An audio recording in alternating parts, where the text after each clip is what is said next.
Yo, what's up, chat? How are you today? Stella Wish, Wild Drummer, Raheem, Maya Chan, Akro, Lucky Boy. Thank you so much for the sub as well, Lucky Boy. Thank you, thank you. How are you guys? Um, my microphone broke down earlier today, so I went and bought a new one. They had like one in store, so I don't know. Let me know if the sound is okay. It was literally my only option. So, um, but that's it. Yeah. So what happened was there was a team challenge yesterday. My team, my Norwegian team, we played in the top 16 of the team challenge. Instead of like streaming it with delay and all that sus and not being able to talk with you guys, instead I got the boys to record the games. Instead, I was coach this time, so I didn't play, but I indirectly played by coaching. Um, so that was basically it. So I we didn't get to record all of the games. There was one guy that couldn't record, but I have 2 out of 3, so we get to see like most of them, and we can look at the games together, and then we will see like the level of play. Definitely a lot of mistakes on both sides here, so we will jump into it together. Um, thank you, Lucky Boy. And what's up, Jen? Hello, chat. Rex prices are mad these days. Yo, I registered for Baltimore last night as well. If you didn't see, I will be going to Baltimore doing the NA regionals, starting off there. So that'd be kind of hype. Mental might stream. Nah, I mean almost. This is just a recording, and there's only like one deck on this account, and it's a Mew deck. Um, how the end involves? Oh, not too great. I got like an even score in the end. Not the best. Coach equals hand in brain. Yes, basically what was going down here. As much as I could, at least. What's up, Wild Drummer? How are you? Will I see you in Vancouver again? I'm also going to San Diego and Portland. Yes, you will probably see me in Vancouver actually. There is nothing else going on that weekend, so I can't even come up with a good excuse, right? Like last time I had a regional in Germany, I ditched instead, but this time I'll probably just go. All right, you guys want to jump into it? So is there any thought on playing the Palkia Rapid Striker Shifu deck? I've seen you play. I was convinced you play it to Walls. I mean, I really wanted to, but I didn't boost in like good enough matchups all around the board, unfortunately. Now I can say my third fights. Yes, in a little while you can. All right, guys. Let's see. I will like speed up through whatever waiting time we have as well. Let's see here. All right. So this is the first matchup we will look at. We'll see. We'll skip a little bit here and there, But Lost Oregon won't be legal for Baltimore, right? No, it will not. Will not be legal. So this was like first round of the team challenge. So if you guys don't know how the team challenge works, is basically you have 3 people, like you have 3 versus 3. There's 4 people in each team, and 1 person sits out each time. I was the one sitting out on my team this time. So it's 3 people playing against 3 people from another team, and you all play against all the other people on the team. And whoever has the most matches won in the end is the winner of this series, and then the team advances. And it's a single elimination process. That means that if 3 people play against 3 people, that's 9 matches, and you have to win then 5 of them, right? To have the majority of the matches won, and then your team can advance. That's how it works. So this is then first match. Fortunately, we got to record, so I get to show you like 2 of the 3 of the games here, at least. But they will all like happening at the same time. So this is like first round, and this is looking at our Mew deck's perspective against this Palkia deck.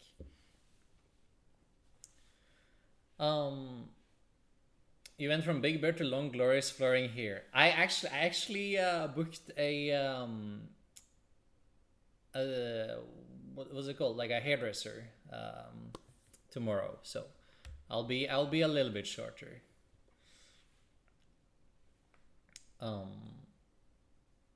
Can you sign something for me there? I mean, of course, of course. I have the San Diego will have Silver Tempest, and when important will likely have the Scarvia base. Yes. Yeah, Lost Oregon will not be legal for Baltimore. No, that will be the last weekend. There's 3 regionals that weekend, or like 3 major events. That will be the last one without Lost Oregon. Yes, no COVID vaccines is actually needed anymore, but masks are still needed. Not a glorious flooring here. It's okay. I mean, it will grow out again, you know. It's just like it's a little bit too long at this point. Yeah, they changed it not too long ago for like, when was it, UIC? Starting the 24th, we can officially use Lost Oregons. Yes, that makes sense. I think it's release date the 19th. Is that correct? That just means haircut stream. Let's go. I'm not going to stream my trip to the hair salon. That's okay. That will be fine.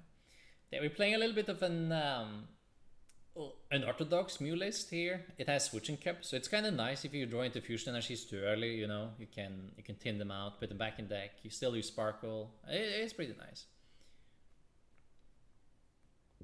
Release is the 9th, so legal 23rd. Oh, the 9th, yeah, the 9th, not 19th. That makes way more sense. Because like it always releases on a Friday, right? And then it's like 3 Fridays, but they count the first one, so it's like 2 weeks every time. That's pretty cool. Yeah, as we could see here, we didn't really get a turn 1 attack or anything from the Mew side. So like kind of rough start here. If you go second against Palkia, you are a turn behind. Like the thing in this matchup is that both sides usually can win in 3 attacks, right? So the person going first can usually just like keep ahead and win those 3 attacks, but if you're playing the Palkia version, like if you're on the Palkia side, you can also Roxanne Pat to steal a turn, even if you're a turn behind. So I think Palkia is normally favored if they have the Roxanne Pat option at least. Everything is on Friday, yes. Yosi Jiren Ville Quadity with No Malata, Elisa Marnie, Avery Cheryl is so good. Yeah, I've seen that person actually. That also looks like pretty interesting. I can definitely see it. Like you lose the 280 option, but you gain a couple other options, right? So it seems like a fair alternative. Yeah, quality only, no fusion energies. I know. Guys, Lost Origins give me Astral vibes, lots of feel rare bulk, and only a few outstanding Pokemon trains in the set. Thoughts? I have opened 3 battle kits and the booster, so I can say this with experience. Yeah, like I actually have I have the tab open with the new set. So if we have time, I will do like a set review of it today, I think. And if we don't have time today, I'll do it tomorrow. We'll go over everything. But yeah, most sets usually only have a couple few playable cards, right? That's the norm. Some sets has more cards that are bait that people think are playable but are not, right? So say Darker, for example. Darker seems like kind of bait. Like it's an okay deck, right? But it's not outstanding like these others.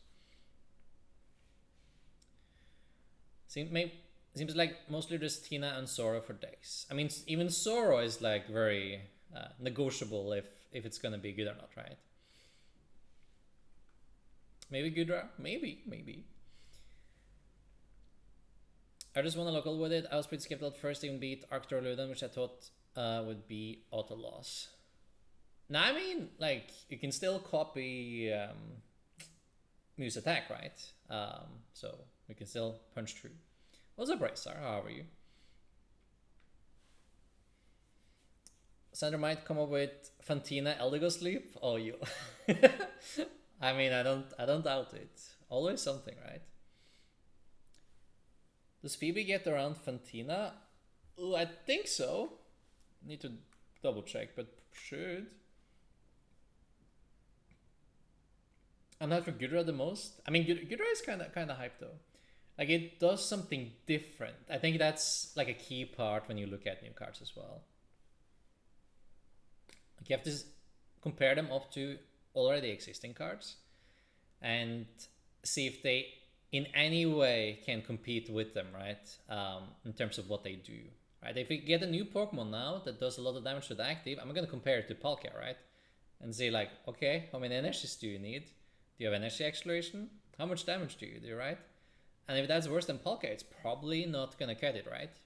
But like, say Gudra is different because it tries to do something different, right? It tries to reduce damage and tank and heal, right? So you can gain turns in another way. I was playing Phoebe besides maybe Peep. God, nothing is playing Phoebe, so that's okay. Phoebe? Comfy, Fantina, Mewtwo V Union spam? Yo, imagine. That'd be kind of hype. Yeah, Eternatus hasn't really been a deck for a while. It exists though, but as you can see from this, like, this Mew matchup here, things are not going splendid. It's kind of sus.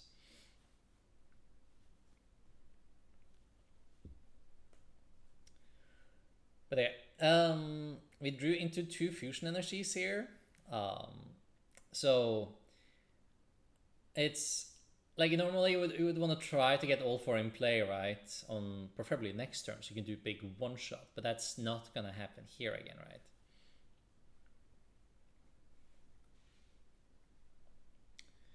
Is this account's name Lil Maddie? It's almost, it's Matthias Lilleby.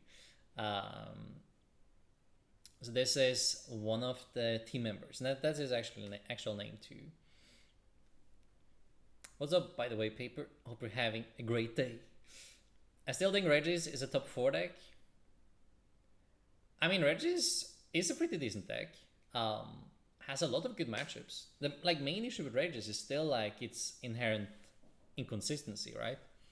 Like attacking turn 1 or even turn 2 going first, right, is way better than attacking turn 2 or 3 going second, right? So it all depends on how good of an opening you have.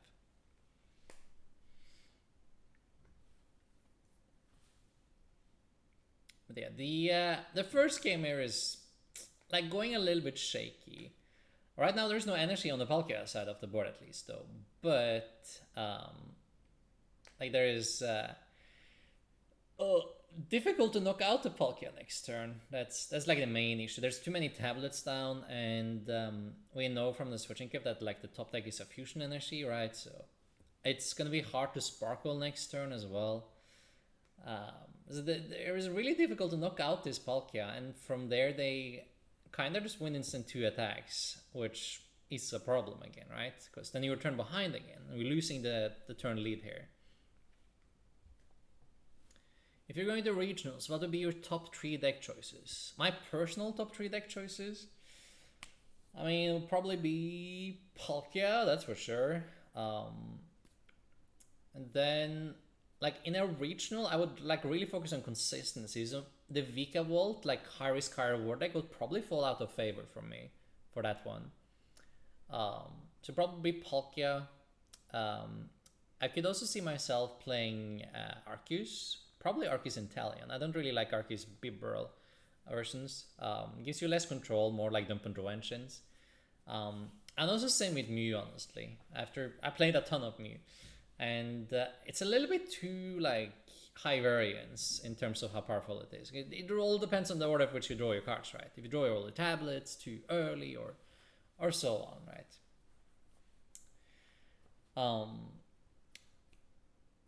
I'm not sure like which one I would pick for number 3. I think it's quite a step down to number 3 deck for me. I really like Inteleon decks, and like Arceus and Palkia are by far the most consistent. So Blaziken VMAX, I don't think it will make my top 10 even, but I can allow the flying Pika. Players don't know how to fight Regis. Yeah, I mean, Regis doesn't have an auto loss. You can attack with Rage Eyes, and if the flying Pika doesn't know, then you can lose. Could you see yourself playing Blazy V? Like, you mean Blaziken, right? Or do you mean Blizzy? I think you mean Blaziken. I don't think so. Yeah, use Regi Ice. You have to set up 2 Pikas. Yes. Like, you can set up 2 Pikas, but it's not as easy as that either. You need to time them. Because if you set up 2 Pikas, opponent can go Boss, Belt, kill you with Regigigas, or Powerful Energy, instead of Belt. And then you lose 3 prizes, and then they come with Regi Ice, and then they block you again, and then you need to do something, right? So it's not as easy as it seems, right? But you're gaining prize advantage whenever you attack with Pika and they get attacked with Regi Ice, right? So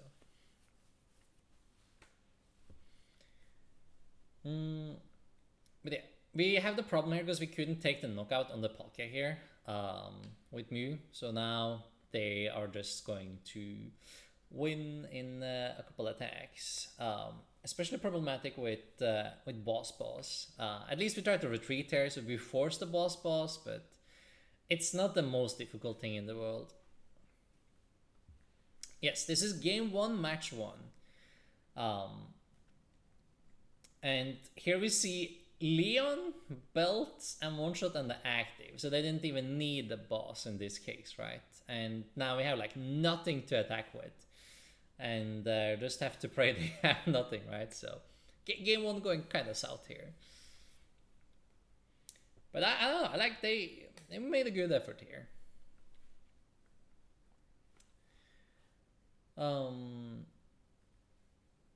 Easy boss or easy one shot, right? Yes. It's just a lot of people don't practice because they think it's an easy win. It's kind of funny when you don't practice a matchup that you just heard is like really good, right? And you don't bother practicing it, and then you play it and you're like, wait a second, this isn't free. I was promised a free matchup. Are you telling me I gotta play? What do you mean I gotta play? I just want to click the attack button with Pika. Opinions on Gradient? No. I'm not sure how much Gradient really gains here. Smart new Gradient idea. Does it? Which Gradient? Okay, which Gradient are we talking about? Are we talking about the new one? The one that dumps your hand? We're talking about another one. Alright, so that didn't work out well. We lost the Mew there. Now we get to go first though, with this amazing new hand we got. Incredible. Maybe off the top, you never know. So we have tablet belts. We have Rose Tower. So we also have a scoop up net we could use if we want to concede like right away. But we can also like discard double tablets and use Rose Tower for 1. Excellent. So yeah, as you can see, like game 2 is probably not gonna work out for us either here. I mean, I could save you this this painful shenanigans though. But so we got another Meletta. We attacked the Zigzagoon. I mean, cool. And yeah, here the opponent has game with the Irida because they can grab Palkia V-Star and Buckets, manually retreat into Greninja. Radiant Greninja, and then knock out Meletta. But I don't think they see it this time. So they're just gonna attack with Palkia here and put down Pat. So they did miss the Greninja here, but it doesn't really matter because like from this spot you're not winning as the Mew player anyway. So sad that new Greedent didn't get translated as Dump. Yeah, what's the attack name? Hey Dor, good morning from Vancouver. Thank you so much for taking pictures with my boys in London. Hey Bellatrix, no problem at all. Absolutely. Hope you guys made it back home safe. So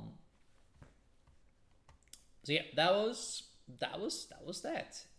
So we lost that one. That's 1 point for the opposing team.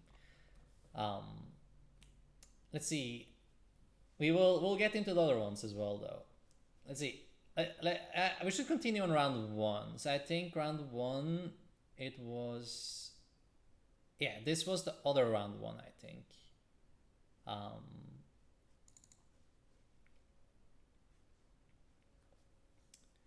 Yeah, I think here. Yes.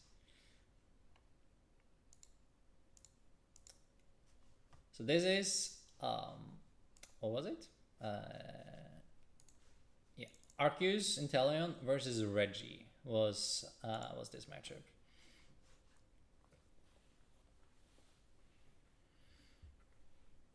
Yo, what's up, Hernan? How are you? Subtor, good evening from Trinidad and Tobago. Yo, awesome. How are you, the specialist? Gradient also beats Muse and Meloetta. Green VMAX Bennett should beat any deck with Sobble. I mean, theoretically, if you can set up right, and then pull off your combos, it's still like a decent amount of cards you need to get right. But it can, in theory, yes, it can in theory beat them all.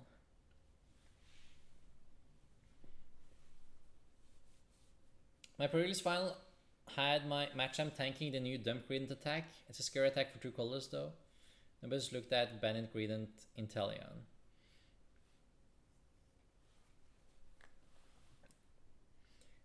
Alright, so talking about this matchup again though.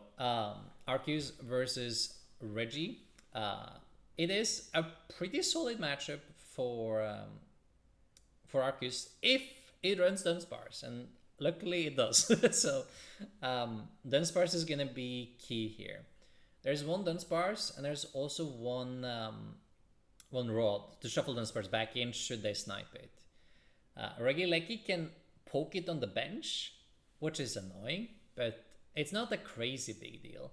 Because you can either net it, or you can even share and scare it if you really want to, being a colorless Pokemon.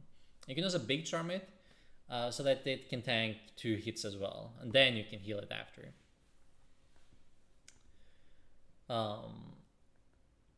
Was the Sidai a surprise for you at Worlds? For me, no, not really. We kind of knew what the Japanese guys were up to for a while, but it doesn't really matter. Like, the Sidai isn't that big in the Vikavolt matchup as you would think.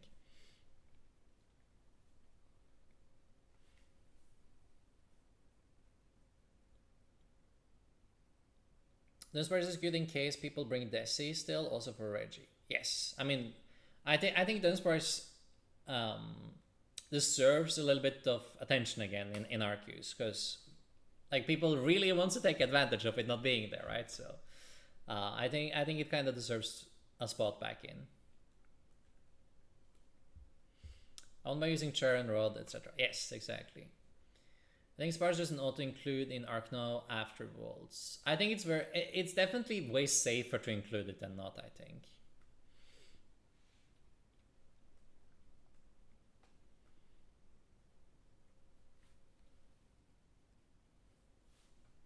Yeah, I also remember Magnus talking about like his turn 1 there. He said I think he missequenced it a little bit, like using the quick ball. Because now it's like one more piece you need to go like Melanie next turn, right? To get the attack off. But it's still not like a super big deal. Like you're missing out on 1 turn though. Like a 1 turn of knockout. So of course it matters some, but it's like okay though. Because you can go V-Star here, and then grab a double turbo, and then charge with the double turbo on the bench again. So then at least you're set up for the rest of the game. The list I did well at World ran 2 of everything. I think it's pretty standard running 2 of everything in Reggie. Sometimes they run like 3 Regidrago or 3 Elekis though, but it's very rarely any more than that. And then rather have like heavy balls and Rod, maybe even Clara to cycle. What thing are you looking most forward to in Lost Oregon? Honestly, it's not even like at specific deck. It's more like an engine. I really think the Lost Zone engine is pretty cool. It's like all the training cards that has to do with stuff with Lost Zone is pretty cool. I like it. Giratina will probably be the strongest deck to use that engine though. Like Giratina is really cool. I do like that it has a nuke button to go through any tank deck. Tank decks are usually really annoying. It also has a shred attack. It does 280, knocks out all the V-stars. So. But I wonder like how like consistent it will actually be though. I think it should be like Giratina is obviously the front runner of the set, right? Like if we're thinking about sets for set now, we had Mew into Arceus, into Palkia, and now into Giratina, right? So it seems like the big one from the set.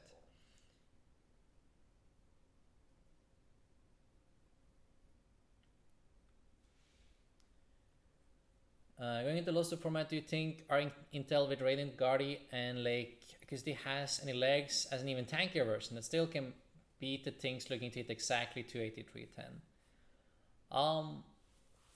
It has some legs, you know. That would probably be like one of the better ways to try to still run Arceus, honestly. But it's still, I would still be like kind of scared of running Arceus in like with the next set. Like I feel like Arceus takes a big hit because it's not naturally good against Giratina or against Palkia. Like it's like okay, it can survive against Palkia, right? But it's definitely seems sketchy against Giratina, having even higher damage output that you can't even reduce with the low bench size.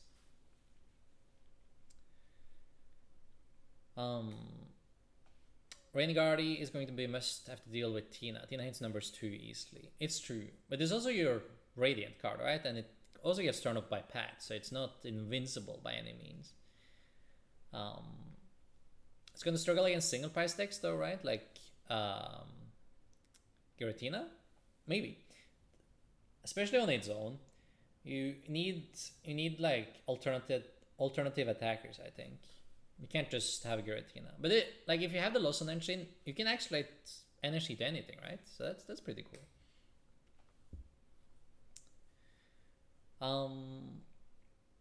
I like the idea of the Lawson. It's unfortunate that they keep ditching it. What do you mean? It's coming back, right? Tina can play Belt, yes. Yeah, the new stadium does, like if you have water energy, was it water and something? Like at least water energy attached, upon like you reduce 20 damage from the opponent. Think Lost City could be interesting? Yes. Like we can do a set review. Like I have all the cards up. We'll do it either today or tomorrow, I think. And we can go over all the cards, and I can tell you which cards are bulk immediately. Okay, so you will know. Yeah, Lost City seems really cool. I like that card. Like being able to put things in the Lost Zone that you knock out, it seems like a big deal. Pokemon not have any basic water or fighting energy. Yes, fighting energy as well. So water or fighting, and then you reduce 20. Thank you, Intellion.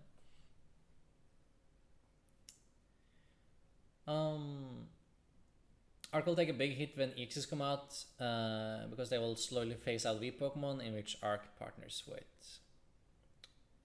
It's also true though. It's also true. I have always thought that like Arceus worked the best on its own though.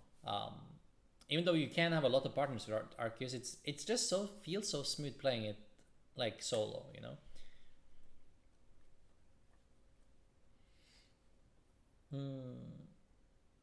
Oh yeah. It's like it coming back now, right? Like you were just like sad it was gone for so long already. Yeah, that makes sense. Another really big card we play in this this Arceus deck for this matchup, like not for this matchup, but it happens to be good here, is the Collapse Stadium. Collapse Stadium against Regis is pretty amazing. So that's really helping. You can see your opponent is like a little bit annoyed here.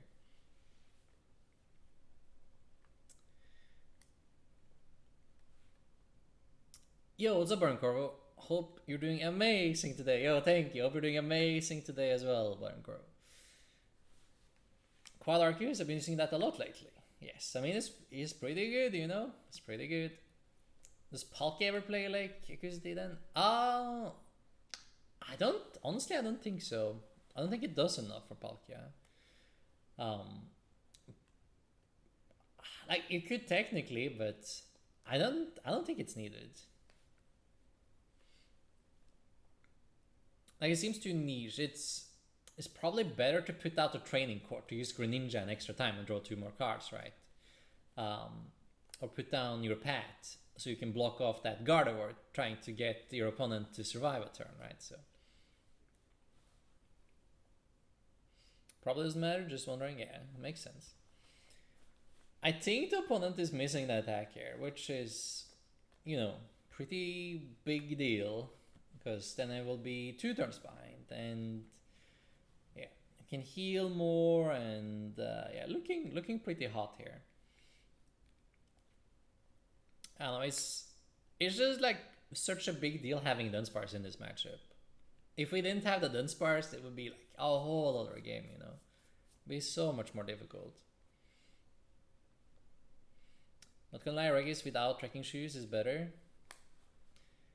Yeah, it's like trekking shoes is such a weird card because it's so good and so bad at the same time, you know. I feel like oftentimes in my decks I rather have like more real, like more solid cards that draw cards than trekking shoes. So like a heavier amount of supporters instead often. Because trekking shoes oftentimes just tries to find your draw supporter. So it might just be a draw supporter on its own, right? I prefer just to have draw supporters. Exactly. That's often what I end up with as well. Pattern Court are good. Yeah, Pattern Court is really good. Especially like Training Court is really, really good in Palkia. I've been considering adding like second copy for a while. The trekking shoes make an appearance at Worlds. Yes, people play trekking shoes at Worlds for sure. Was a couple of Dialga lists running around. There was also trekking shoes in the Palkia Jolteon that did reasonably well too. And trekking shoes in Mewtwo V Union. Not a whole ton of them, but the ones that played it played trekking shoes. Don't like Pokestop, not gonna lie. Like Pokestop is such a high risk card, right? It's so risky because you're discarding 3 random cards from your deck. You have no control over what it is, right? You just hope it's not something you need, right? So you have to build your whole deck around the card if you want it to work properly. Do you see the Mew VMAX League Battle deck? I think I've been saved from rotation now. Yeah, I heard about them. I haven't seen them, but I heard that they were coming. That's pretty cool though, right? Pokestop just isn't consistent. Like you have to build your whole deck around it, and then it's fine, right? But you still, even if you build your whole deck around it, you're still running the risk.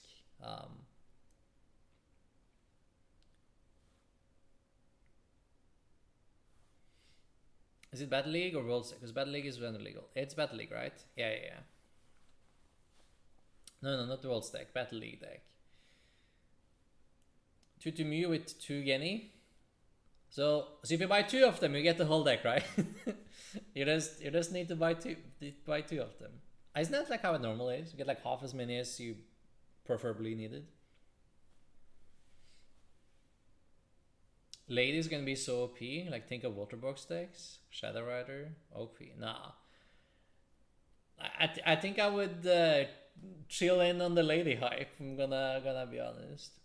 I don't think Lady will be that great. Like Lady has never been a good card. I just want to put that out there. It's been in the format before. It's never been a good card. At best, it was okay in niche decks, you know.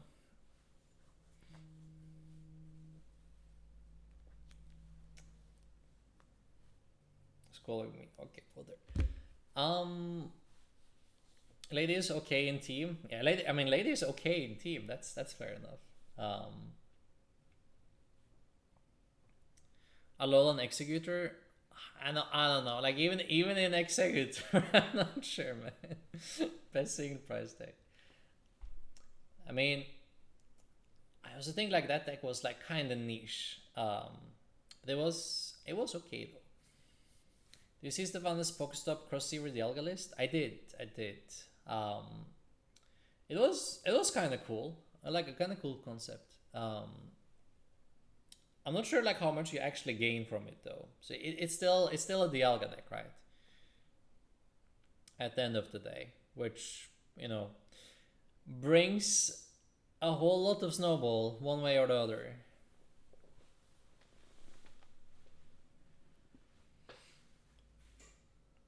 Lady's cracked in the Raikou team deck. Are you guys trying to prove me wrong? I'm telling you, Lady is not gonna be broken. I promise. Bested in pre-release with Swim Freely. I mean, yes it is. But in pre-release, any card that says is a training card is good, because like your deck is kind of trash, so you need just more trainers in your deck. I think Adamant needs to be played in the Dialga deck. You get 2 Metal Saucers from it. It's true though. Like, I don't think it's the worst in the Dialga. Alright, here we see Dunsparce being sniped. But at this point, opponent is at 5 prices and we're about to go down to 2. So even if they one-shot Arceus every turn from here, they're still losing, right? So it doesn't actually matter. All we need here is one more attacker. And then it's impossible to catch up from the Reggie side. The Mew deck product gives me something to keep playing with after Shady Dealings rotates, and I can't play Urshi. Trying to play this game on such a tight budget is so hard, but if you just keep throwing me me bones. I mean, that's good though. Like, Mew will probably still be a reasonable deck for a long time to come, right? Like, it's still really powerful. Like, it has a lot of potential that other decks just doesn't, in terms of like turn 1 attacking and like incredible card and all that. So I think Rain Guardian could be good. What decks would play it? I also think it could be really good. Like, I think Arceus for one seems like a very good partner, right? You could also play it in maybe you could play it in Giratina even. Is there any other raining Pokemon you want in Giratina? Could you play it there? Yes, this is match 2, like this is first round still, and game 1. Yes, and now we're looking at how our Arceus deck did. Exactly. So first up we looked at our Mew deck, and Mew got completely stomped by Palkia, did not draw well enough, and now we're looking at Arceus versus Regis.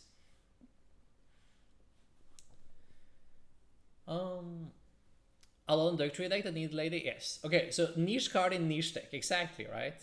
Exactly.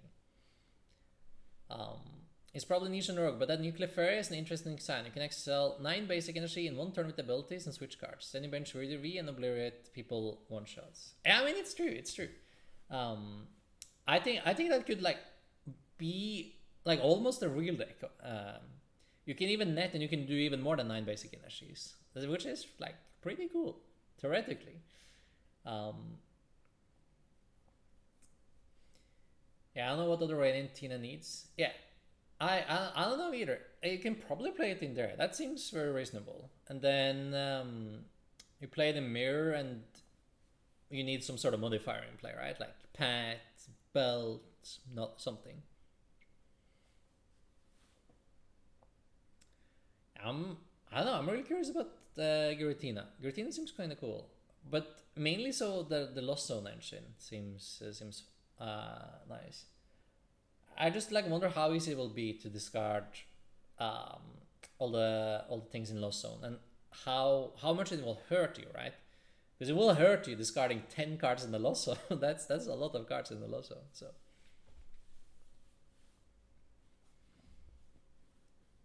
Tina plays Radiant Gardevoir? Yeah, I think so. It should, right?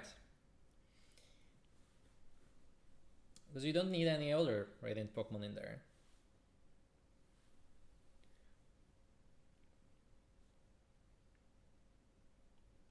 Like, Gardevoir just seems like an all-around nice card to have in your deck if you can't use Greninja. Or one of the other ones, I guess. Like, they all seem to have like very different purposes.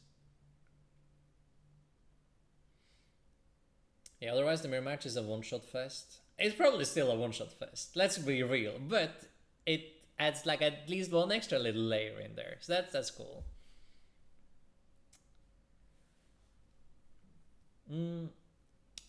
In early testing, the Lost Zone engine on its own is like slightly too slow to keep up with the decks that can always attack turn 2. I mean, I can see it. I can see it. So you need like a more optimized version of the Lost Zone engine so that you can also attack turn 2 consistently, right? I mean, if you can't attack turn 2 consistently, then we all know it won't be able to keep up. Lost Blender in this format would be so broken. We got it 4 years too early. I mean, it's true. It's true. Can you imagine? That'd be so nice. With standard play Fantina Eldegoss loop, is the Lost Zone engine fine for control or would hurt it too badly Lost Zoning 10 cards? I don't think the trade-off is worth it, honestly. Like minus 120, like I think you have easier ways to do it, but maybe not. Kiram has no damage cap, so not similar. Yeah, that's really nice. I want to give a shout out to my boy Kiram. He looks good. He looks really good. I proxy the deck and been messing around with it. It isn't too bad having 10 cards in Lost Zone. Alright. Thank you, Kitterbell. Butterball. King Butterball. I can imagine it isn't too bad. As long as you can get the cards there fast enough, right? Then it's fine. I'm testing a Cheryl heavy Urshi build. Yeah, that's also pretty cool. Like you're still playing a little bit of matchup roulette, right? But you can definitely beat a lot of matchups. I think that with Giratina, like any sort of tank strategies is gonna take such a big hit though, because it has a nuke. It one shots anything, you know. That's kind of crazy. Play Pat to stop other people's guard. Exactly right. I see that. I've seen stuff from Japan to where players are taking Wash Energy in Palkia and Kyurem to cancel out Giratina's V-Star attack. I mean, honestly, that makes a ton of sense as well. I think that's pretty cool. I don't think I would bother with it in Palkia because, like, it does 280, right? You still get knocked out, so it probably doesn't matter much there. But it seems nice on a Kyurem, so you can't get nuked there. All right, so here we're asking the opponent if they want to go first or second, because we winning the we won the first game here.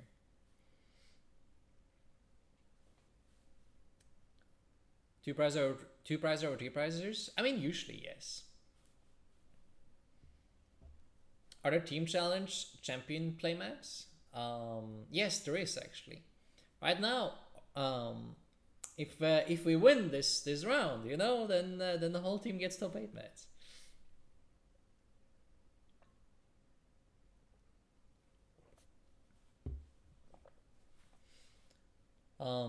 What's the reason to play Kyurem over Ice Rider? Discarding 3 energy to 50 plus seems worse than discarding 2. Like, it depends what you're up against, right? If you're up against something you really need to one-shot, like Mewtwo V Union, right? Or a VMAX that will one-shot you back, then it's very relevant that you can one-shot it instead of hitting into it. Playing against your Shifu that can Cheryl, right? Like anything tanky that tries to out-heal you. Playing against Arceus with a big charm, like doing it's either knockout or you do nothing, right? So it's important you actually get to do the knockout. So it's kind of cool having more damage output. And also don't forget that Kyurem has energy acceleration in its ability. And that's pretty good. That's really good. Like that alone is like almost good enough to include him in your deck. It seems like it's a hard time with single price matchups. So you have to Lost Zone so much each turn. But like single price decks have like no HP, right? Can't you just attack with Shred or anything else? Like something smaller? Oh my god, I didn't realize I didn't have a cap. I mean, that's fair. I mean, obviously, if you could discard 3, then it would be way worse. I agree. But you have no cap, then it helps, right? Infinite cap can output 330 HP guys here and is built in acceleration more HP. Yes, a lot of good good arguments for it, I think. More HP is also really relevant. 330 is harder than 320. What else can you win? You win like a ton of boxes and stuff from Ultra Pro. We're talking about like you can win cases here. It's a lot of prizes. There's no money though, but just a ton of like Pokemon Stash you can win. How well do you think your team will do versus Gustavo's team? Oh, that's the big question here, right? We'll see. I talked with Gustavo, and I was talking, and he said he was convinced that his team said they would lose, but I'm not sure about that, man. We will see. We will definitely see. It can be fun. They should stream the top 8 as well, I think. That would have been cool. But I think they started streaming from top 4. I love Palkia so much. Palkia is really good. So yeah, this is game 2, by the way. We won the first one. I don't remember the awards Tord had promised us for a long time. Anyone else at 50k channel points? Oh yeah. I mean, just keep grinding them. I think we will get code cards here eventually. Just keep grinding them. Someone played one Kyurem Wonder with that one Ultra Ball and 36 energy at the pre-release. I mean that makes sense though. That seems really good. Yo, what's up, guy with pants? How are you? These matches were against my friends. Team Geek Retreat Trip. Yo, what's up? Welcome. No spoilers though. No spoilers. Does Gustavo stream? He does. He streams in Portuguese sometimes. Collapse Stadium is really good in this matchup. Yes, it's amazing in this matchup actually. It's pretty incredible. We don't want code cards, we want fish dinners.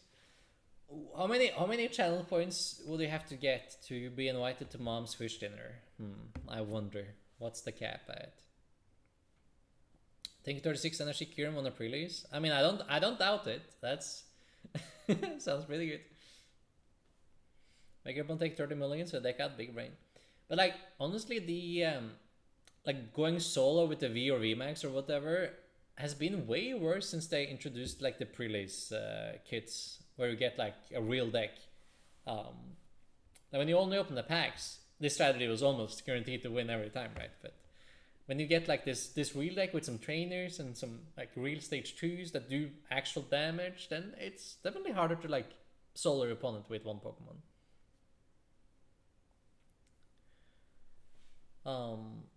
What do you think of Tina and its consistency? I need to test it more, but I'm really intrigued by it. If we can make like a good Losson engine, it seems really good. It's just all about, can we attack turn 2 or not, right? That's going to be the big question.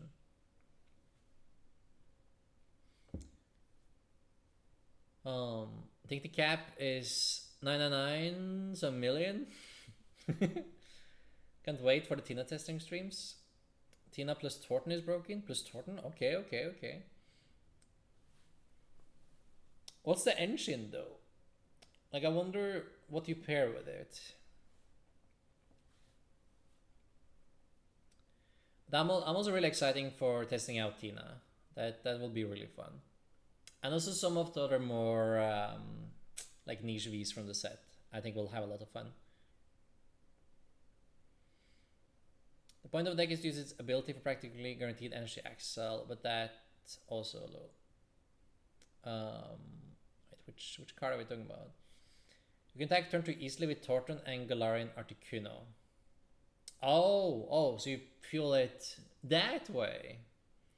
Oh, that's kind of funny actually. The engine is Copium? Maybe. Torton Palkia, let's go. Is there anywhere to see the team challenge bracket? I mean, there should be actually. I'm not sure where though.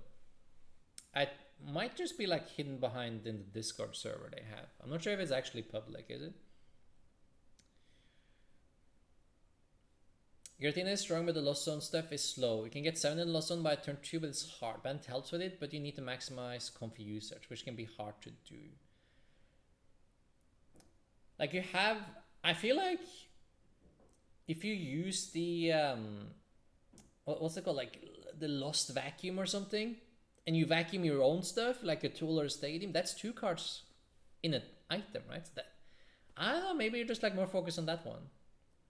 It shouldn't be that difficult. I could be wrong though. think last time it released was like that. I heard of a 30 energy station V deck with saucers in Sword Shield Pre-League. I mean, that sounds like okay. You only attack every other turn though. So it doesn't sound that amazing. You get a turn to attack, but that's really it. Give your opponent a lot of time to kill you. I think the engine people have been trying is the Comfy Net Ninja, kind of like Mew Ninja. I see. I mean, definitely like Comfy Net makes a lot of sense to get a ton of cards in the discard pile, right? Or like in the lost zone, I mean. CCG post the team challenge bracket. Yo, excellent. You can look at the CCG then. I need to try Regis with Thornton first. Yes. I mean, that's the like number 1 on the meme list for sure. I think the lost item engine is a trap. It might be, but like it's B-string, you know? It's kind of crazy. You know how good B-string was? It was insane. You can use it to anything, right? Colorless, Abyss Seeker, Lost Vacuum, Comfy could do. Yes, Lost Vacuum, right? And like the colorless, I mean, it should be enough, but Banette is bait too. No, really? I was like 1-1 Banette, please. Tina is at least not another restaurant. No, I mean for sure not. Like it's supposed to be the frontrunner of the set, right? It cannot be too bad. If Storage team wins, they'll either be playing Spellenhouse, Benchy Fam team, or Sanders team. Yes, exactly. Comfy is alright for it, but just needs retreat, scoop net, switching. But that's still okay though, right? Like if you have 2 Comfy, retreat between them and net, right? That's like you can use at least 2 a turn, right? So say 2 plus 3 is reasonable, then you only need 2 more. That's 1 colorless, right? I mean, easy. How hard can it be? And then you also have the vacuum. I mean, can't be that hard. Maybe I'm not remembering correctly, but didn't Lawson used to be a communal discard pile where both players would put their cards in now without text? It seems like there's 2 lost zones, 1 for each player. So I'm remembering wrong. The lost zone? No, you're remembering this wrong. Both players have the separate lost zone always. Yes, it was always like that. The lost zone is reintroduced now. It's the same lost zone. B-string had a dance to it. Leland swing. Yes. Real question: what if there is a better use of Mirage Gate? Yeah, I mean, it definitely could be a better use of Mirage Gate than Giratina, right? Like, Giratina is just like the obvious one, right?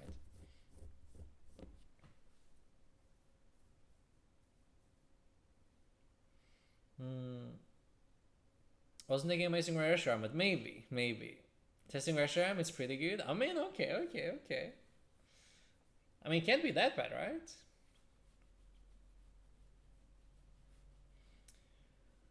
Alright. Oh, so we are like slightly behind in this Reggie matchup here, but it's still very winnable. With the collapse stadium, the knockout here, and it's mainly about like, can we get this Dunsparce to stay alive? You know, that's gonna be big. I miss Reshi Shards. Let's play Amazing Rare Reshi Rad Shard. Yes. Looking forward to the Lost Oregon format? Yes, I do actually. It looks pretty cool. A lot of like new exciting cards, and like another engine is really exciting. I'm also pretty stoked about Lost Zone making a return, because I kind of miss that. The Merge Gate Reshi Sad Shard seems solid. There's so much damage out from single pricers. I mean, it's true though. It seems kind of hype. Can we play like Amazing Rare Veltal as well, or is that like too funny? Is that too cool? Merge Gate Lost Zone package can make some of the awkward dragons work. Yes, it can. Like finally. I missed it 2 weeks. We had the true best informant of all time. Guardian plus Acerola. Oh yeah, that briefly existed, right? Any particular decks you would like to build from it? From new set? I mean, Giratina, obviously. And then there was a couple others. Oh yeah, the Arcanine I was pretty stoked about as well, because that's basically Ground Bolt, but it doesn't need energy either. So that's a big deal. You don't have to commit any energies in your deck list. So that could potentially be really smooth.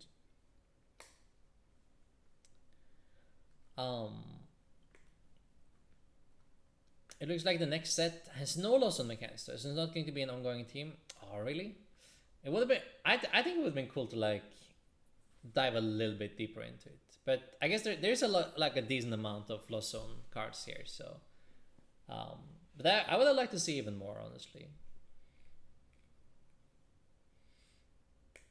They always do this. Lost zone tends to last exactly one set. I mean, maybe we can copy him back more later.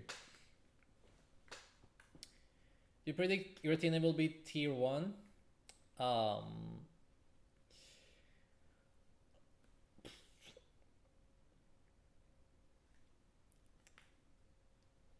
Yes, honestly, I think it should be.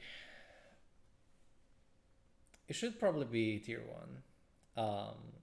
If not, like a very strong tier 2 deck. I mean, it should definitely be like one of the top ones, I think.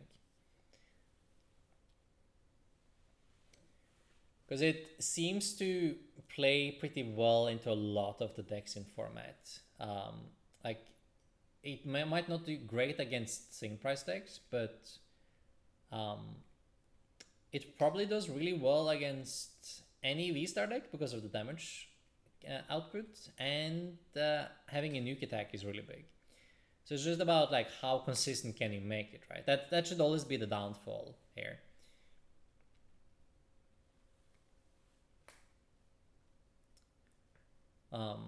And also it just being so good against Arceus and Palkia, it's hard to picture it not being tier 1, right? Did someone say ground ball? I mean, let's go, Foley, let's go. Lost Purge, Copium, 280 flat seems smooth? I think so. Lost One was around a while initially, but since its return in Lost Thunder, it's been kinda, yeah, missing. Tina gets played a lot, surely people play Radiant Guardian. Yes, but like even then you can turn it off with Pat or Belt is enough, right? Like you start at 280. It's not like you start at 250 and need to bump it. Like you start at 280 and that's a big deal. So whatever modifier your opponent has, you can add your own and then it doesn't matter anymore, right? So it hits 280 and deletes with a V-Star, yes. Like the delete button is pretty crazy, honestly. Delete button is big. Gradient power is basically maximum. Always delete upon active, but the cost of the setup. Yeah. How consistent can it be, right? Tina has one more trick up its sleeve. It's Autobeats, Hisoon, Gudra, V-Star. Yes. I mean, at least almost, right? You get to nuke one of them, but what about the next one, you know? Damage output is still very high, though. Lost and Save put 12 damage anywhere is Mokas for Sobel Engine. That's true. That's true. That's a very good point. And then you have your answer to single price decks for the Giratina deck, right? Like, what does this deck even lose to?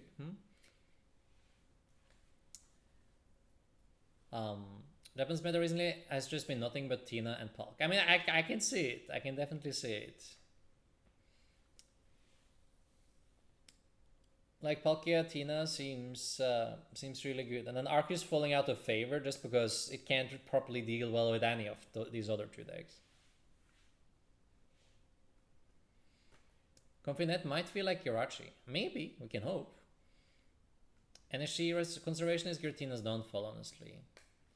Yeah, I mean, I can definitely see you running out of energies very fast in the deck, and like you having to play like a high amount, and that can like inherently just make your deck a little bit inconsistent on its own right. Confuse Lost on are Urachi. Amazing Urachi. Yes, it is. Delete button pretty bonkers? It is. Tina's fine unless it's in a single price due to running out of energy concerns. But then you just play Sableye, right? And put 12 damage counters wherever you want. Isn't that like, that's a double kill Sobel? I mean, like, what kind of single price deck you up against? Okay, Reggie's a problem still, but.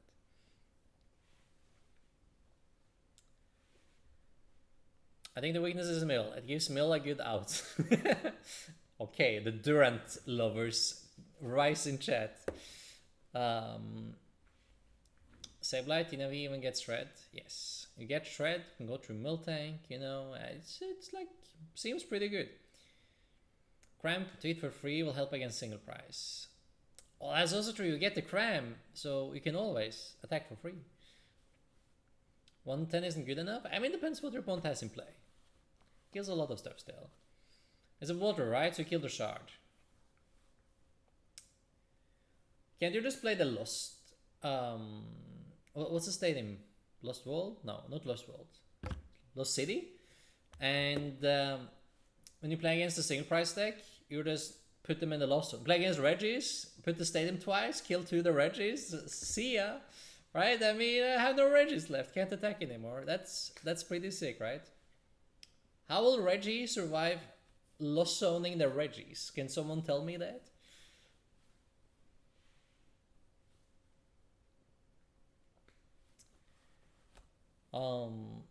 Spoiler alert, the Reggie player doesn't do well. I mean, it does okay here. It's 4 prices to 2. But it kind of needs one-shots back-to-back here, which is a slight issue. Lost City is nuts? Yeah, Lost City is pretty nuts. Lost City versus Reggie is pretty funny, yes. Lost City will definitely have a role in decks. Just 160, Reggie can't tackle basic Vs without weakness. Yes. I was also thinking about that. Like, you can just attack with Giratina without evolving, do 160, and they can't one-shot. Unless they probably should play the other Reggie Drago at that point, right? To still one-shot you.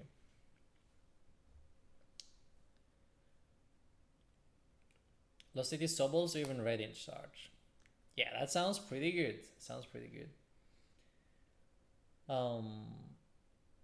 Monoclary Wizard? No, exactly, because it's in the Lost Zone. Lost City broken in GLC too? Yeah, I definitely see that. Like, insane in GLC.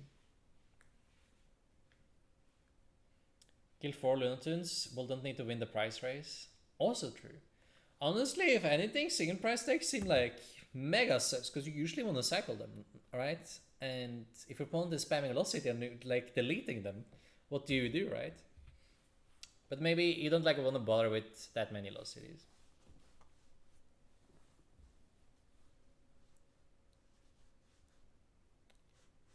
My PC had a hiccup. I think we're good though. Lost City seems like it might get banned. Do you think it's that good? Look at GX attack, but for free. It's true. It's not bad at all, right? But you still have to attack though. You still need to get the knockout. Radiant Star gets sent to the Shadow Realm. Yes. Tina will probably play Pat and or Lost City. Like, it's like your opponent can still like knock you out back and send your Pokemon to the Lost Zone. So you gotta like account for that if you play a deck with it. But it should probably still be fine though, right? But yeah. Alright, let's recap. We lost with Mew and we won with Palkia. No, with Arceus. The last match that was going on was the Waltz deck, Arceus, Pika, Decidueye. And we lost that one too. So right now we're 1-2 against the opposing team. So let's dive into the next one. And that was Mew versus Mew. So score 1-2 now. We're down. We're down 1-2. Let's see. Alright.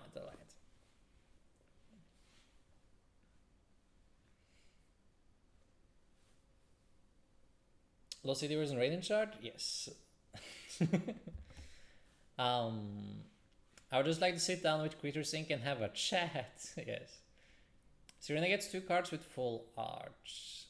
Ooh, that's pretty cool. Tina should play Court. But don't you Lost Zone your energies? You don't get them in your discard pile, right? You go to the Lost Zone. You should be winning or losing before you need a third Tina. So don't think I mind too much my Tina getting Lost Zone. I mean, it's true though. It's probably like more than fine in Tina.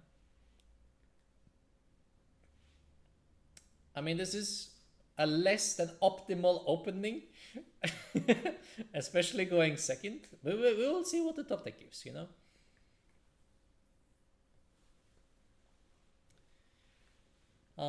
Thoughts on Zorak V-Star?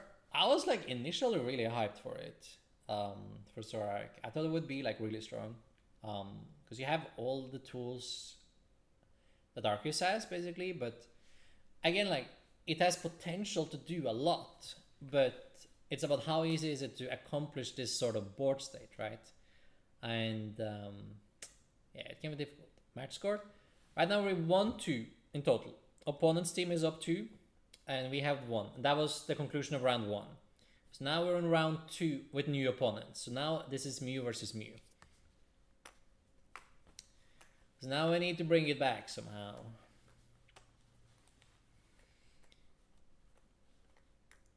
Baby Palkia seems like a viable card with Lost City.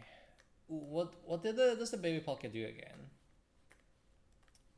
Are we talking about the old one? The one that locks Stadium in play? That could be kind of cool actually. If Sora can find a good way to deal with Palkia, it's very good, but the meta is bad for it. Yeah, Sora having 270 is also pretty yikes, because 270 is so much less than 280 when we're talking about like belt one shot from Palkia, for example. Zorak suffers from not having a built-in engine like Lost Zone does. It's also true, like Zorak needs to, you need to be a little bit more creative when trying to build that deck. Yes, it looks stadiums. You have to test an engine from scratch with Zorak, right? Yeah, exactly. Okay, so looking at this hand though, chat, we have 2 Rotom Phones.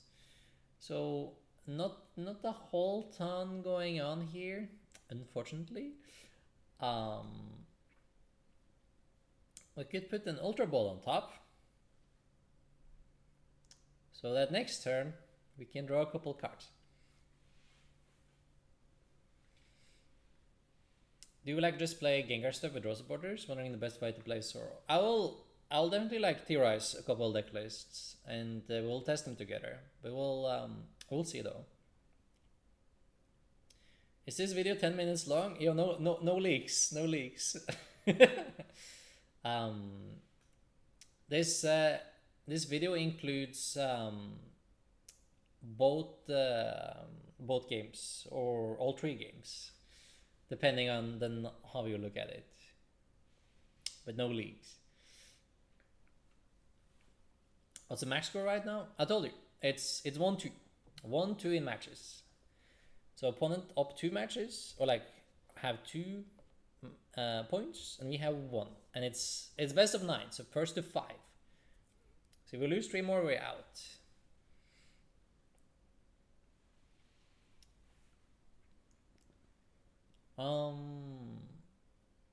I mean, you're crafting a list for weeks? Yo, that's pretty cool. That's pretty cool. So they have 2, you have 1. Exactly, Stellush. You got it. You got it. It's 2-1. And now we're down first game here. So that's not the match point, right? But we're down 1 game here.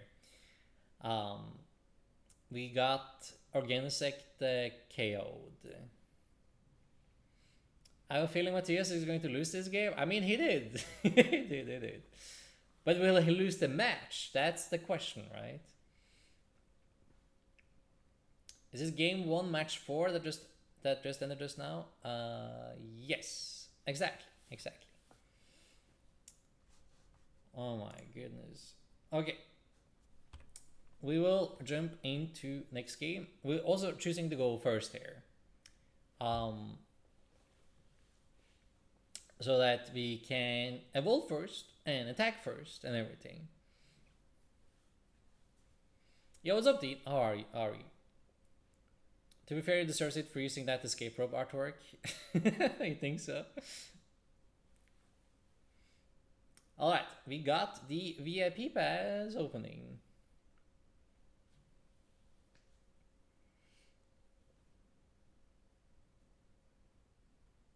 Which rope? We're talking about the old one, right?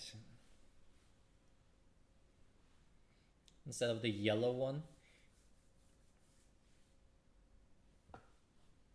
We get 2 Gen 6 down, And we have hand attachments, and it's like it's already looking a whole lot better than last game here, like way better.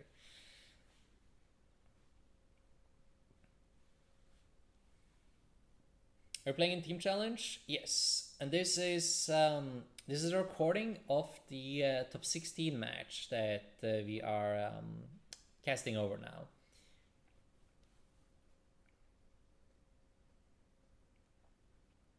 We're only showing this round 2 game, correct? Not showing the Palk versus Arc Intel. Only have one match recorded from each round. Now we have 2 matches recorded from each round actually. There was only one player that couldn't record. So we have all the Mew games and all the Arceus games, but we have none of the Arc Pika games. But we have 2 out of 3, so that's pretty good, right? And I'll just update you at the end of each round how the last deck did. So not too into the pink or yellow robes. Okay, we got like an amazing start here though. Like full bench, everything, have Sparkle, Rope, Boss, Mew. I have everything we could ever need here for the following turn. Is it wrong to hold there instead of playing Quick Ball? I think like both are fine. We ended up playing the Quick Ball though. Get a little bit more juice this turn. Back to Switching Cups Mew. Yes, we played Switching Cups Mew for this one. Just to have like that little bit extra consistency boost. And also trying to negate the fusion energy problem.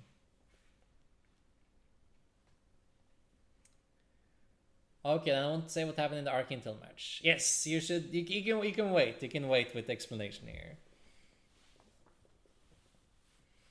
Does opponent play catcher? Did they play catcher? No, I don't think so. I think they played a fairly standard list without catcher.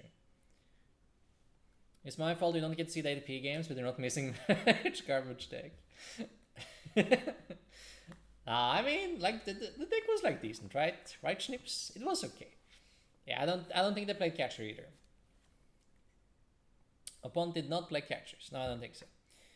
Only coin flip she played was Cram. Yes, exactly.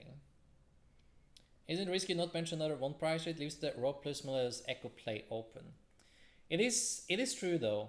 But I found like when I play this matchup, like even if the opponent does that play, it's still okay. Like it's obviously like worst case again, right? But it takes quite a bit, and it does limit your fields. Like you use a bench spot for it, right? So you get less draw, so you're less likely to do the stuff you want with 2 against like contra 3 against like again, right? So it depends a little bit with how you draw, if the trade-off is actually worth it. If you draw like super hot, you can do it, but if you're still not sure if you can do a power play next turn, then I would normally go for the extra against sec. ADP garbage? ADP never garbage. ADP broken. Have you not heard? ADP won Worlds.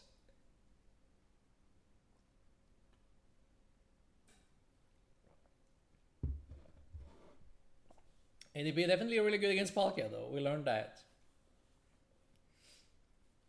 Alright, so Pond is essentially just doing the same setup as us. But obviously then they never couldn't even consider a second one pricer, because like it's not needed here. ADP would have won 2021 Worlds? Honestly, I don't think so. Like by the time Worlds rolled around, ADP wasn't that crazy good anymore.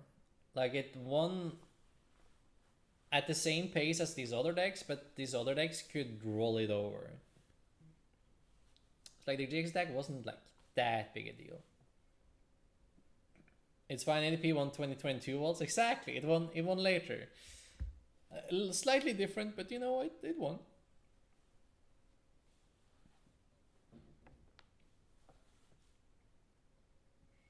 ADP didn't win a Players' Cup either.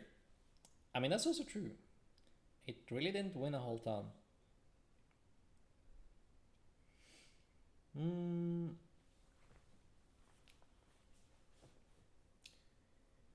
2021 Worlds would have been Shadow Rider Genki versus Urshi.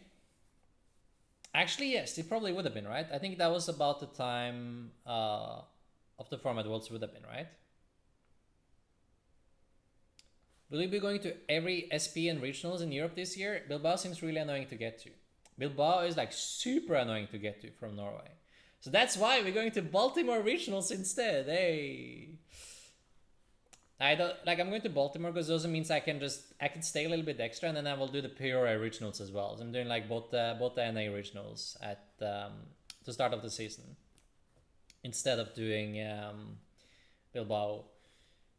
So that'll be fun, right? But I'm gonna try to like attend as much as I can. Like so far, my plans is gonna be just and then basically everything except like I think I'll take a little break and miss like 2 of the NA ones, and otherwise I will do most of them. Because like there's potentially 2 NA ones in a row that I could go to that I'm not sure I want to. It's a lot of traveling.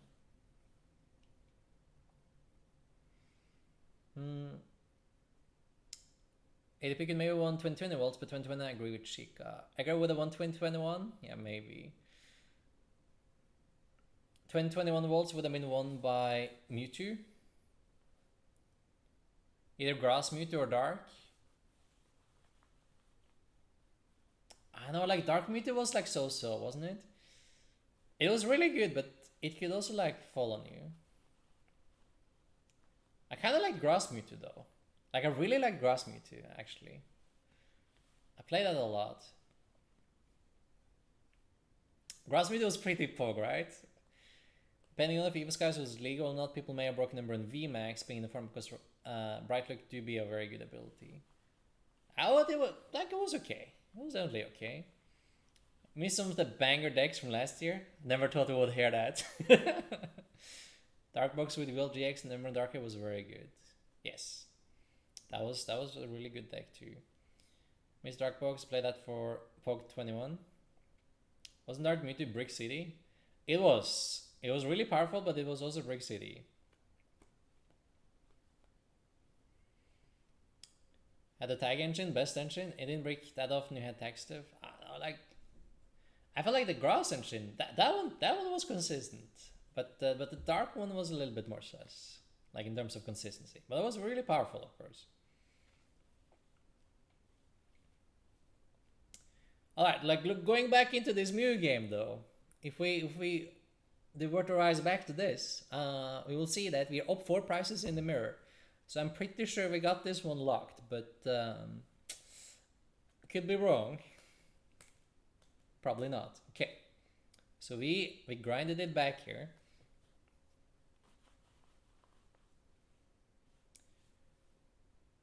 Grass Engine was a banger too. Oh, it was so cool, like the turn 1 Rillaboom with aggro, Mewtwo copying aggro. That was pretty sick. I love that deck. It was so fun. Team up episodes truly formed of just extremely broken decks beating the crap out of each other. It's true. Did knowing what your opponents played the week before influence what you brought this week, or did Worlds influence the choices more? It was like a little bit of both, but we usually haven't changed up our decks too much. Like we swapped out 1 archetype this time, but that was a deck we had like kind of planning on wanting to swap out anyway. But we did make a couple changes to the other lists because of Worlds, and also like trying to do some sort of prediction on the opponent's decks as well. 5 prizes to 2, no way to lose for sure. Yeah, it seemed pretty hard to lose from that spot. Alright, we're going second, but the hand looks pretty hot. We can't say anything about that, right? The hand looks really hot. Triple Gensik, double Sparkle, Meloetta, Ultra Ball. I mean, that should do it usually.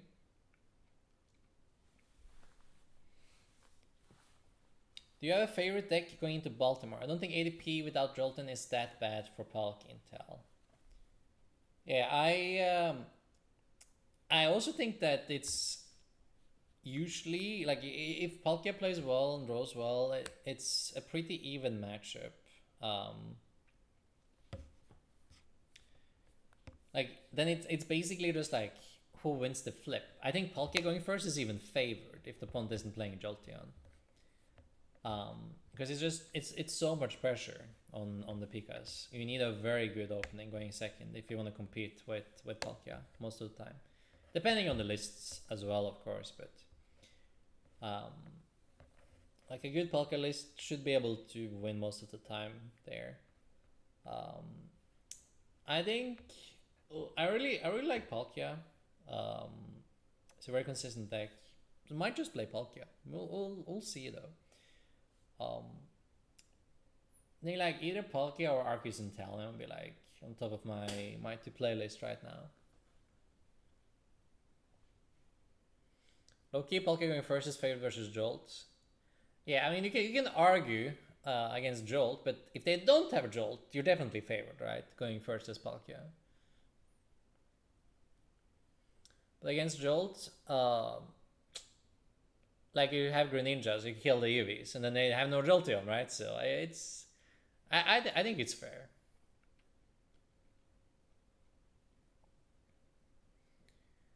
Palkia is so good still. Yes, Mellow. Palkia is the best deck in format. I said it before Worlds, and I will say it after Worlds. It's still the best deck.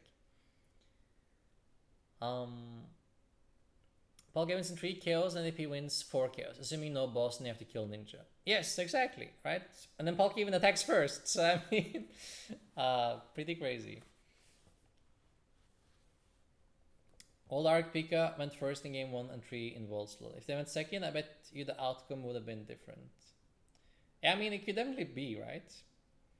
Triple Gensec, no VIP pass needed. Exactly. I mean, who needs VIP pass? You're just like straight up chilling. Just bench them all. You don't care. Did you say Arceus Dialga? I mean, I hope not. I didn't mean to. What did I try to say? Arceus Inteleon? Probably. Are Baltimore and Pura close? They're close in dates. They're not that far from each other either, I guess. It's 2 weeks between them. So I'm gonna basically stay in NA for the whole of September. So I just got back home. I haven't been home for like a couple of months, but we will out traveling again. Life of a Pokemon trainer, you know, you're never home. Home is just like a resting place. You say hi to mom and then you go out again, you know. That's life of the Pokemon trainer. Palkia is ADP's favorite for deck going first, but ADP can high roll and charge 2 Pika turn 1. Yes, exactly, you got it, Shnips. Playing Scrapper in Arc Intel right hand cause Charms, Capsules, Belts. Yeah, there's a lot of tools to target, so that's pretty good. ADP is Arceus Pikachu the Seeder. I do not get it confused with the tag team ADP that run around earlier. This looks like a misplay. Oh, I didn't see what happened. What was it? Waiting for Thor to make Urshifu great again? Oh, yo, that will be a waiting room. If the lone Mew gets bossed, you go for Fusion KO. Oh, you're talking about the board management? Oh yeah, the board state is fine. If the Mew gets KO'd, it's kind of bait, because then you get 3 prizes off of the Mew with all the fusion energies. Just move to NA. Maybe should I move to NA? I kind of like living in Norway though. And I looked at the schedule. I'll actually have a lot of time in Norway this season. I will be like home like 3, sometimes even 4. Nah, maybe like 3 weeks at a time. Sometimes 2. Your world deck was so crazy, Thor. GG. Yo, thank you, Nascarimo. All credit to Philip Schultz though for like being the brain behind the deck. I meant the right Arceus to see the Pikachu. Yes. Um, not big, but maybe me just not being good with Mew. Oh yeah, okay. Yeah, the board is fine. The board is fine here. Now the escape part of your opponent is a lot better. I mean that's what we care about here in chat. We care about like which artwork on the escape rope did we play. Mew so silly. Mew kinda silly. Okay, so this is game 3 by the way. It's 1-1 in the Mew mirror match here.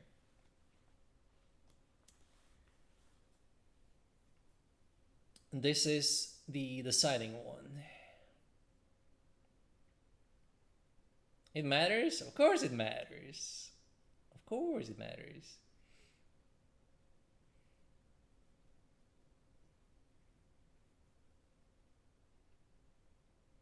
It was up, Modulus. It would end up and use the purple rope. The purple one? Oof, yuck. Yuck, can you imagine the purple rope? The worst one. Alright, what's the play here, guys? What would you have done in this situation? Would you have tried to kill the active? Can we even kill the active? I'm not sure how many tablets were down. Would you have tried to kill the Mew? Were there no tablets? Or would you... What do you do here?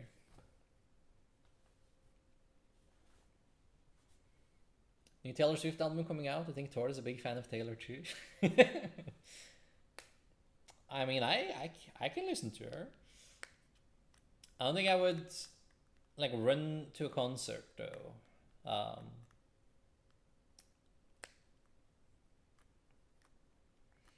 Philip and I complimented each other on our fossil energy search at Worlds. People shy. Oh, yo, let's go. That's pretty cool. Because you play like 4th round or so, right, Mello? 5th round? I started playing TCG this year. I'll going to Lille first time on a big tournament. What's your first advice? Thanks so much. Yo, that's awesome. That's awesome. Like, at your first big tournament, honestly, just try to have fun. Like, do not try to be overly competitive or anything. Like, you should just be, like, trying to soak in the tournament experience. In terms of preparations, play a deck that you feel the most comfortable with and that you play the most. That's the most important when you are making a deck choice here. TSG Park, why did you play Vikavolt? If you go back and check the VODs from my last stream, I explain it in detail, but like short version is it was a cool counter deck under the radar, had really solid matchups. Downside of the deck is it felt a little bit too inconsistent. So there was a lot of games I wasn't allowed to play, and then obviously you lose because of that. So it was very much all or nothing, high risk, high reward type of deck, and it didn't pan out this time. The girl on the team also has only been playing a year, but she made top 16, so I expect you to top 16, Lila. Yo, no pressure though, no pressure. Focus on the fun aspect of it first. Chat should have heard Tord when we're playing. He asked me to take out 4 arc from a list, add something random, save the decline. Ouch, cheat. I was overly superstitious.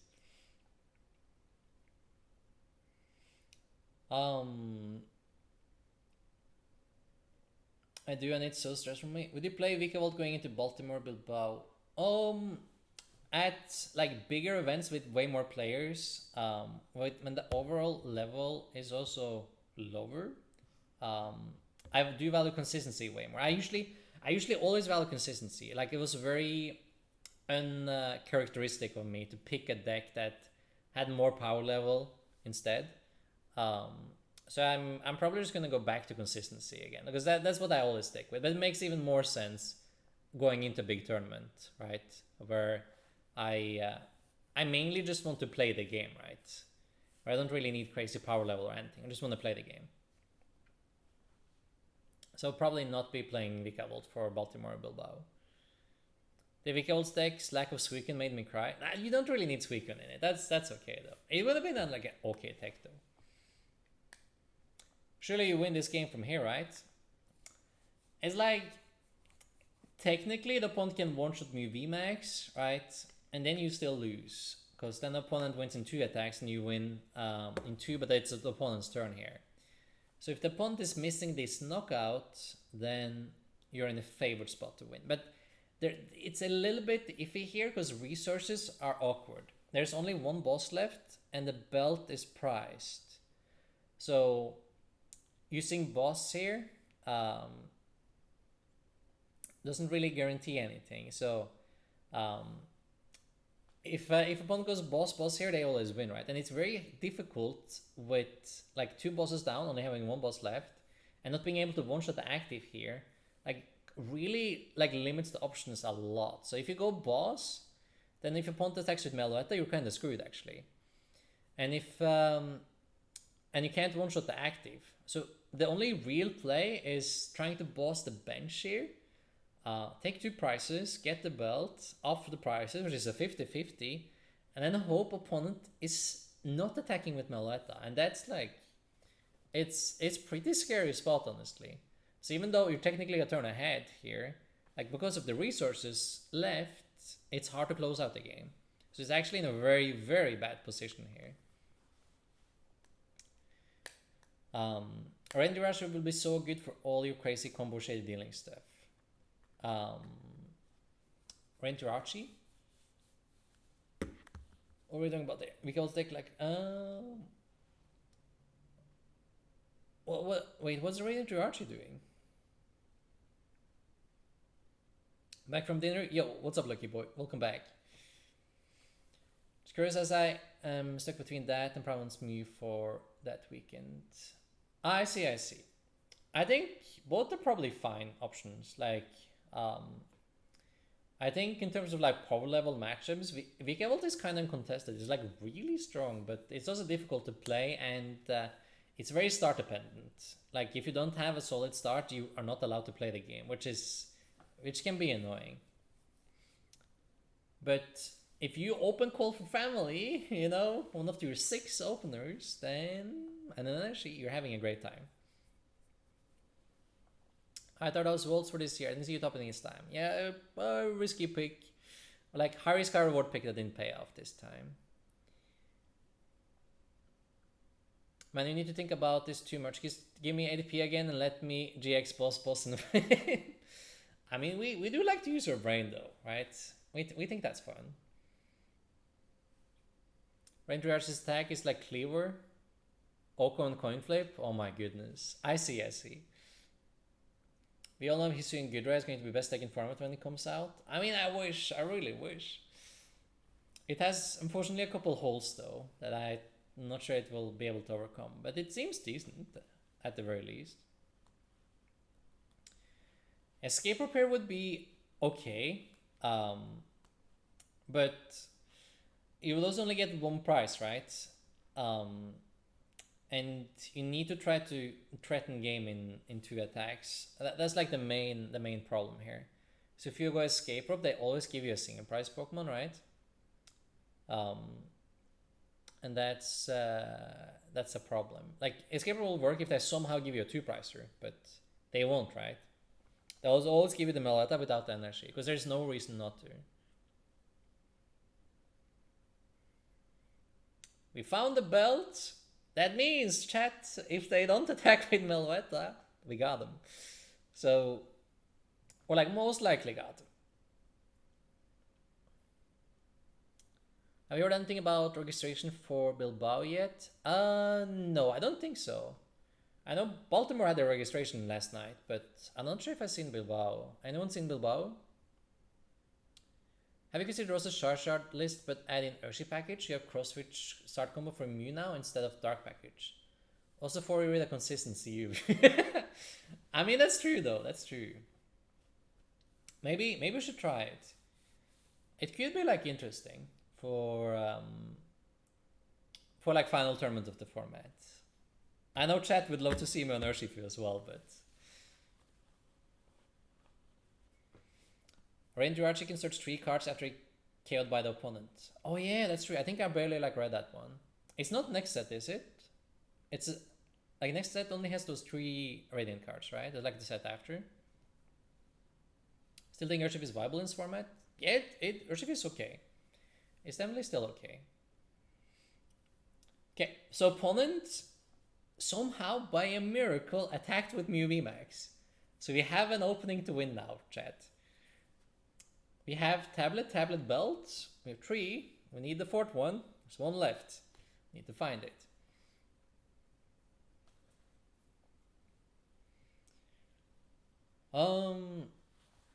Still can't believe it. Everything. You know, no leaks, Modulus, no leaks. Is that after Lost Origin? Yes. That makes sense. Waiting out for European registration. Stuttgart isn't for a while. Yeah, it's still plenty of time though for them to announce registration. But the earlier the better. Like, I preferably would want to just book my tickets to all the events now, right? Because I know I will be going. So, like, if I somehow miss a registration, right, I can save myself a ticket. But it's painful having to wait long before ordering each time. See, here we almost missed it. You see this absolute trash hand? Like, we're so close missing here. But we do finally get the tablet in the end. But if you look at the rest of the deck, I'm not sure if it was possible to wait, because all the cards left in the deck were like ball cards, phone, like they were all like very playable cards. Modulus, that's you, right? That we same person. Did you have any way to attack with Melot? That was just like out of energy there. Because that would have sealed the deal, you know. I booked my flights. Let's go, book Senpai.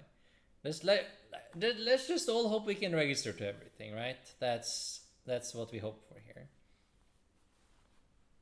Is win never close, always believed. Apparently, yes. Okay, so to update on the score here, this video is longer because it also includes like next match. Now we were 1-2 before, so now it's 2-2 after showing this one. Right? I think so, yeah. And let's see. Round 2, it was Arc Intel versus Palkia, yes. I think this one.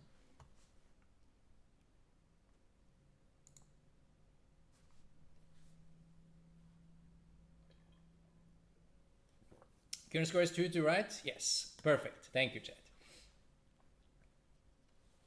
Last year I had flies to Liverpool, but missed regs, so I'm not risking that this time. Oh, that's so unfortunate. Yes, exactly. Like, that's like the big scare here, right? We, like with registration capping all the time, right? Being annoying, then it's important that the registration goes up early so that players are allowed to book tickets at a reasonable price again, right? Instead of waiting until the month off or so. Missed it, who won? We managed to squeak out the Mew victory in the end, but it was very sketchy, not really convincing. I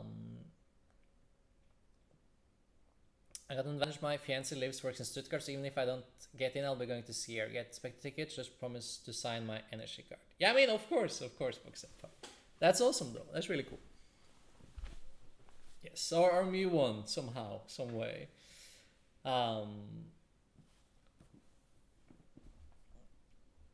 Special events scare me. Why do they scare you, James? You don't like them? Okay, so I mean, this start is looking less than stellar, right? Like, this is not the best one. But we have an Unsparse and a Dream. Regular registration. I can see it. So, what would you do, chat, with this hand? Would you roll out for 10? Would you pass? What would you do? You just close your eyes and hope it lives?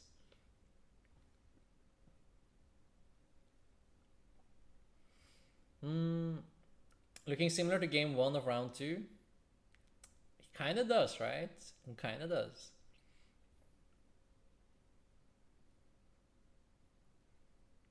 You think this person lives? I don't think it lives, man. I think it's kinda toast.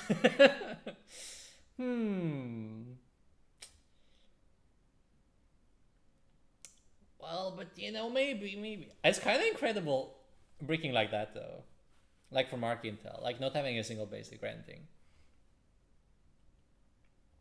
Pat and pray is never the wrong play. I mean, it's the only play, right? kinda sad match here. It's his D James. If Melon holds CubeNet and Stadium's priced, it lives. Yes. if everything priced. Hi, did you consider Snorlax to fix the bad starts playing Vika? It wouldn't be like the worst actually, but like you kind of need to keep calling and you kind of need to attack with Vika all turn 2, so you don't really have time to use Snorlax a whole ton. And you always go second with the deck. So you can't really go first and then go Snorlax and then draw, because like you're going second anyway.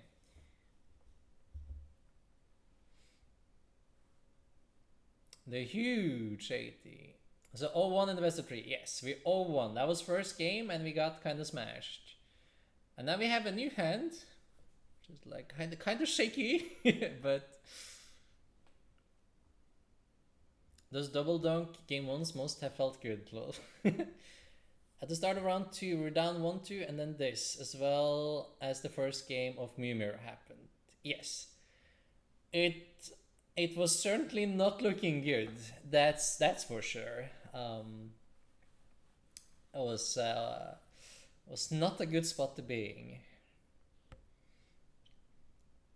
2-2 in the match overall and 0-1 in the best of 3. Yes, and then I will leak Schnipp's game at the end of the game here as well to update the score before we jump into the last one. And at least has a shovel. That's true. I mean, at least we have the shovel, right? That's something. We have no drizzle though. It's just a shovel. Support and drizzle search are overrated anyway. Yeah, and Arceus also very overrated. Does top deck a V-Star? I mean, 9 out of 10 Arceus players top decks a V-Star here, right? Of course.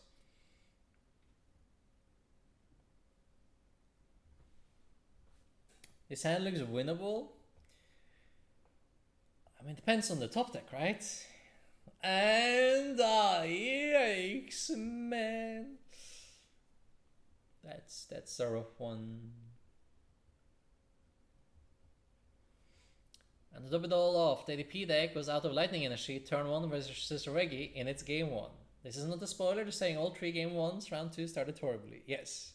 That was also so funny, man.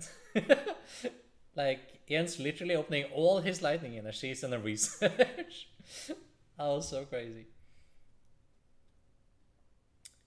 Alright, and then we capture energy and we see that Oranguru is priced as well, so we can't even try Oranguru. Did we played Oranguru, right? Yeah, we did. It's priced.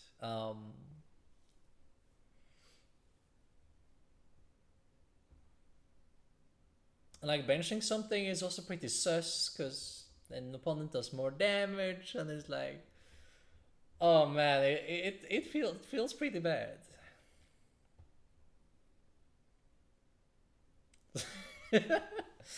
I mean, you kind of have to smack here. If you die, you die. You just lose anywhere, right? So, like if you train it to charge, you probably lose anyway. So I feel like the smack here is okay. You're more than likely dying though. Huge top deck. Incredible. Incredible top deck. What do you think, chat? We winning this one? Now? Maybe? One more Arceus and you win 4 of a kind. Oh man. I'll speed it up a little bit for us. You can see this video isn't very long.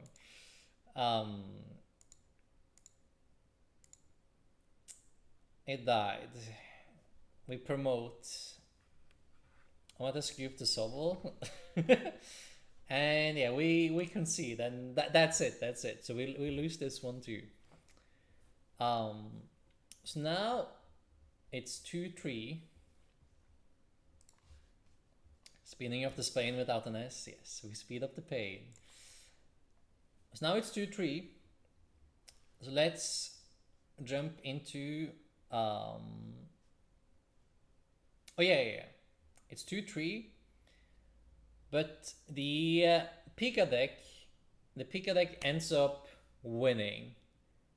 That's the last match we don't have recorded. So then it's 3-3 now. So it's 3-3 going into the final round. And the final round, we have Mew versus Reggie, which is like a horrible matchup for Reggie. It's like, how many matches were in streamed? Just all the Pika matches were not streamed. Everything else is recorded. So like in the last round there, we have Mew versus Reggie, which is like horrible for Mew. So that one we were really not thinking about winning. And then we have Arc Intel versus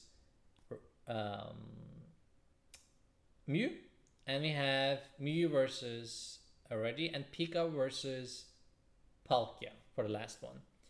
And yeah, it's 3-3. So let's look at Arc Intel versus or do we do the Mew first maybe? The Mew versus Reggie? I guess it doesn't matter that much. Okay, we can do Arc Intel. Arc Intel versus Mew. Do Mew first?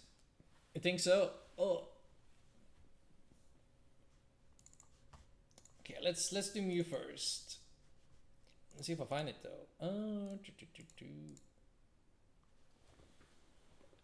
Let's see. It's like it's pretty long though. I'm gonna speed it up a little bit. Mew first, yeah. It's Mew first. It's Mew first. Both are Mew technically. It's true though. I'm guessing you mean our Mew, right? Of course.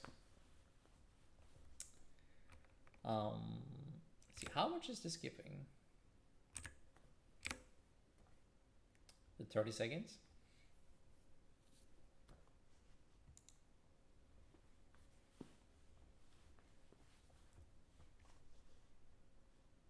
Isn't there like a speed up button? Oh, I was pretty sure it was.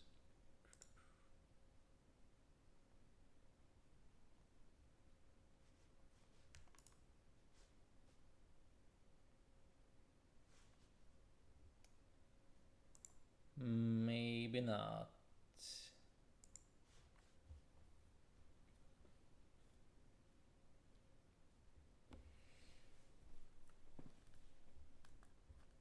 First to 2 going on to round 3. Yes, exactly. So it's like essentially just the best of 3 in the end, right? Like now the team who wins 2 out of the 3 matches advances after all is said and done. Scuffed Windows Media Player? Yes, kind of scuffed. Maybe I could open it in VLC. I thought I did, maybe not.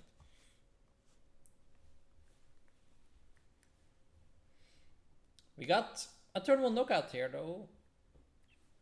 Or is that turn 2? We got the knockout. We got the knockout. It's fine. We got the prize. The thing about this matchup is that it's just so difficult to price trade against them because Regigigas one-shots Mew VMAX, and Regieleki not only does it knock out Melvetta, but it also sets up Mew VMAX so that Regigigas doesn't even need a belt to kill it. The Oricori is trying to do something about this though.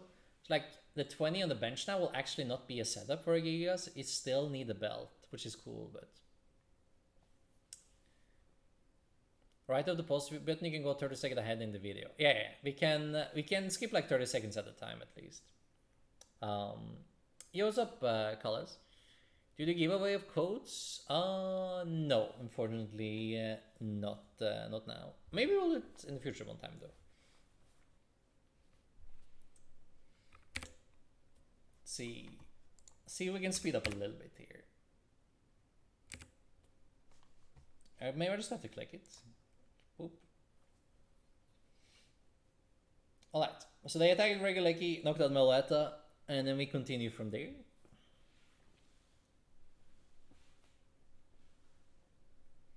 We flip heads like a god, so we can attack this turn. But yeah, like Mew has essentially no disruption cards, right? So it just tries to win on tempo and try to out-trade your opponent somehow, right? But that's really difficult against Reggie, because you just knocking out active is not actually doing much. You're getting one price a turn and they're getting 1 or 3, right? I mean, it's just like too many. So it's very difficult to handle. Reggie does Reggie things as always. Yeah, like it's like Reggie needs to miss a lot of attacks in this matchup for it to be doable. You have potential to Psychic Leap in the match. Like you can tank a hit theoretically, and then you Psychic Leap, but it's really difficult. Mew also having free retreat is just so bad because it gives them a Registeel option to knock out the Mew V. Otherwise, like, Mew V could potentially have tanked against them as well, right? And then shuffle itself in. And then the matchup would have been okay, but Mew having free retreat against Registeel is horrible as well. Acorn can be annoying if they miss a turn. Yes, like Acorn can be big. But it only really works if they miss and like play into it a little bit.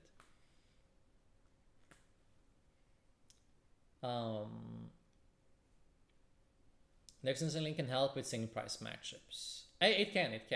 Especially like Deoxys can be big. Can we see Slowpoke? Yo, bro. Do I bring out the Slowpoke? It's so big though. I'm gonna like tip over my computer by getting it. But I am pretty fond of him, the boy. So you know what? I can go grab him. I will go grab him. The boy. Give me a second, and we will have Slowpoke. It was so hard to get him back home, man. But we got him.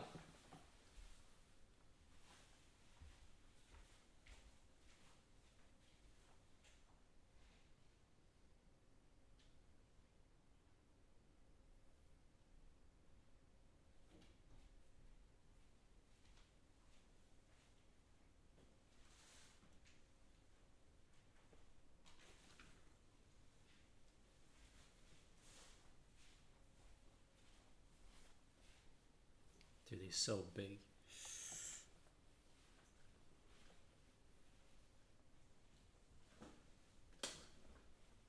Holy freaking shit, does he even fit on camera, man? Oh. Why Slowpoke over Celebi? I didn't have a Celebi this big, you know?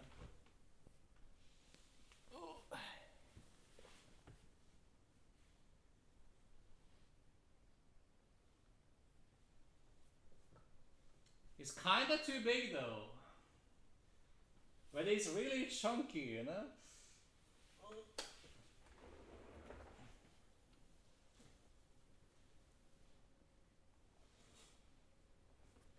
How do we bring it home? I don't even know, man. It took some time, you know. He had a long journey to get him home.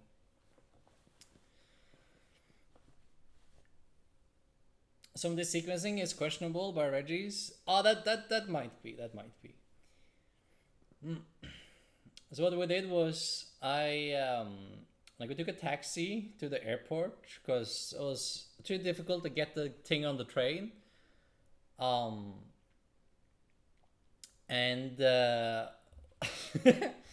and then on the airport managed to wrap him in plastic, so he took like way less space, and then managed to send him as like just an extra baggage. Can he stand? I mean, he can stand, but he doesn't have a lot to stand on, you know.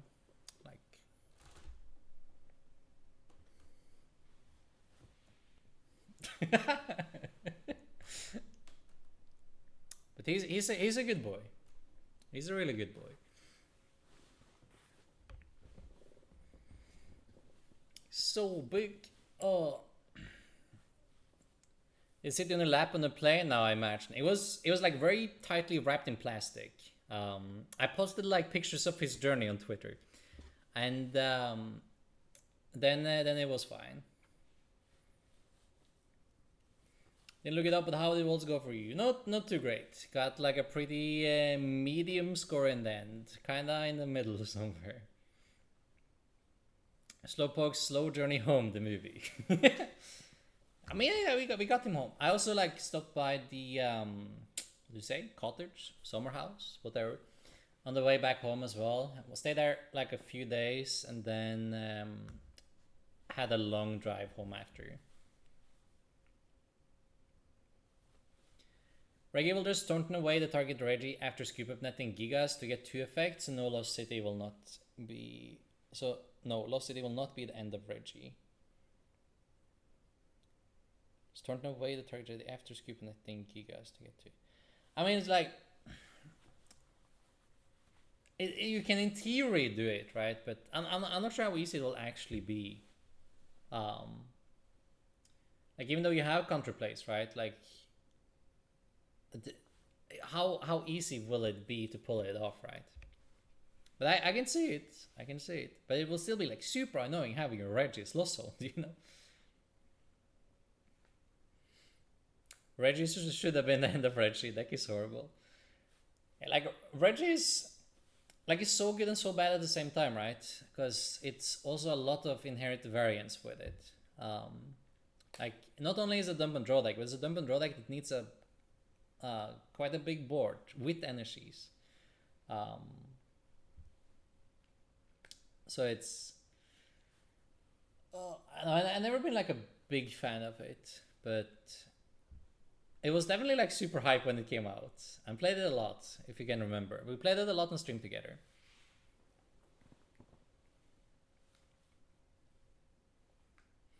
But look at this though. It's like it's almost looking like we are in the spot where we can win here, right? Because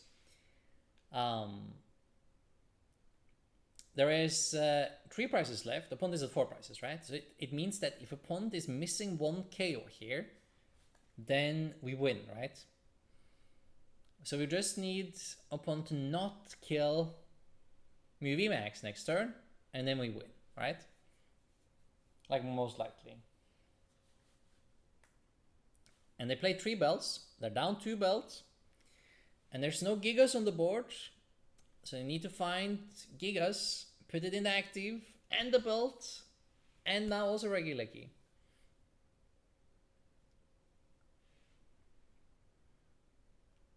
Reggae is easy on my wallet. It's true though. It's a very nice budget-friendly deck. We can't take that away from it. So it's crab and that's both better and more fun. Yo, Schnips. Chill. I like Reggie next format. You're really mellow? Tell me. I need reasoning. Is it good against Giratina or something? It doesn't seem that good against it, does it? Maybe if you played older Reggie Drago, I can see it actually. Reggie would be great if it wasn't Reggie.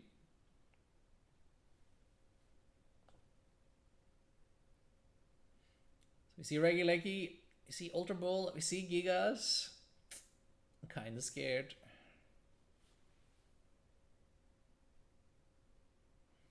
Reggie is the only other deck topping consistently in Japan with all the Tina and Palk. So it's the best single price deck then, right? Which is like, I think that's fair. It can be the best single price deck. The new energy is sick. Oh, the draw 7, right? That's true though. You get the lucky again actually. I kind of like that though. That's pretty cool. You make a point here, Mello. That's true. Team doesn't run Manaphy, you can set with other Drago to Opco. That's true, that's true. The lucky energy to draw 7, that's could be kinda cool actually. Maybe you sell me in here. It will definitely be like a big upgrade to the deck, right? Because like one of the things it really struggled with was Marnie and Roxanne. Now we can negate that a lot better. Glad to see a number of viable single pricers from the last few sets. Yes, that's always cool. What deck should we submit to beat Ice Rider and Mew? They have it all, yes. The Gigas killed the Mew, and now the game is kinda over. It was like, they needed the last belt, the last net, you know, it was. But they got it, and now it's gonna be rough to get this one.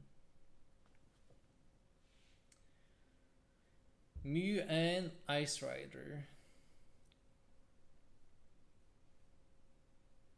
Crab? I mean, like, Palkia is pretty good against both of them. Crab is fine. Yeah, Reggie's beat both of them. Like, Reggie's hard beat both of them. Yo, just send Reggie's against it. It's true. Wormtown, you got it. Yeah, so Mew had like nothing to do, just had to take the KO and pray. But unfortunately, you still lose to like just Gigas and the last Twin and a She retreat there as well. So, but I think like overall this game was pretty close. Like it was way closer than maybe it should have been. Somehow it ended up only being like one turn late there. The Aggron? Yo, let's go Aggron. Does Aggron actually beat Mew though? Like I can see it beating Ice Rider, but let's see. Let's move to next one.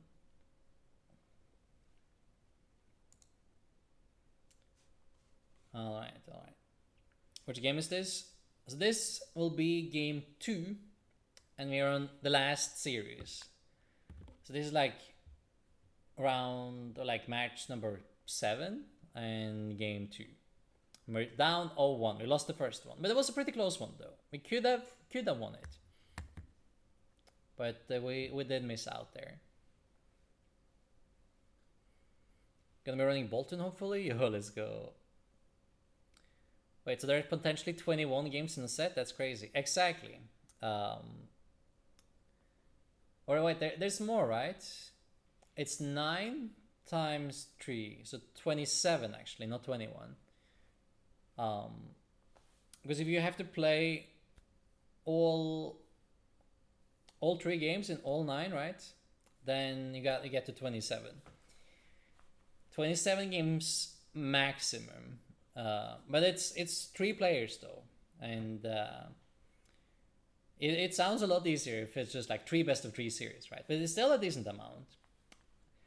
I think like it normally have taken us about 2 hours to finish, but I think like you should expect like 3 hours for each round of the team challenge. Did you play 3 games at once? Yes, Benchy, we did. Did you guys not? I don't think a lot of people would like consider not doing it. I know it's an option to play 1-on-1, but then you literally use your whole day, right?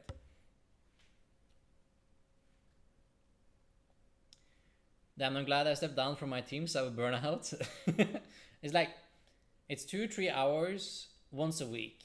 And only as long as you stay in the tournament, right? So it's not a big investment, and it's pretty fun actually. So I can definitely recommend the team challenge. Everybody play at the same time. Hurt 7, not 9. No, you're good.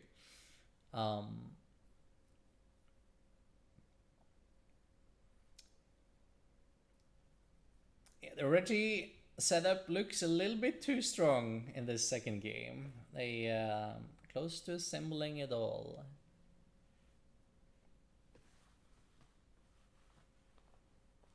We did 3 at once, but all in the same room to help.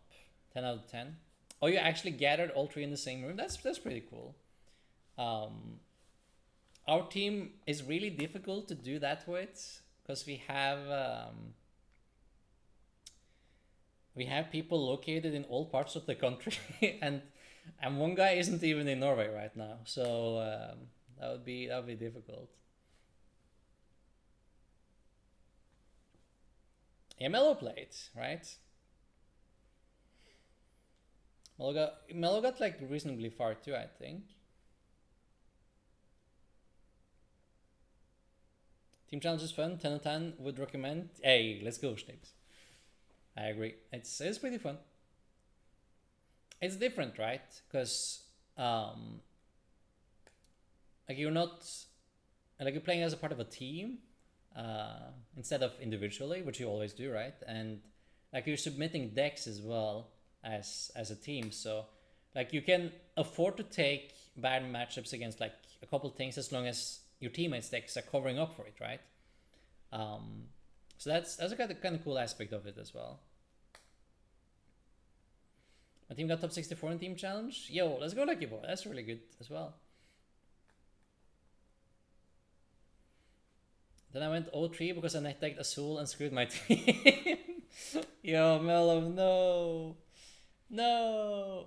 That's unfortunate. My team lost to Spellon House. I see. That's a worthy loss though.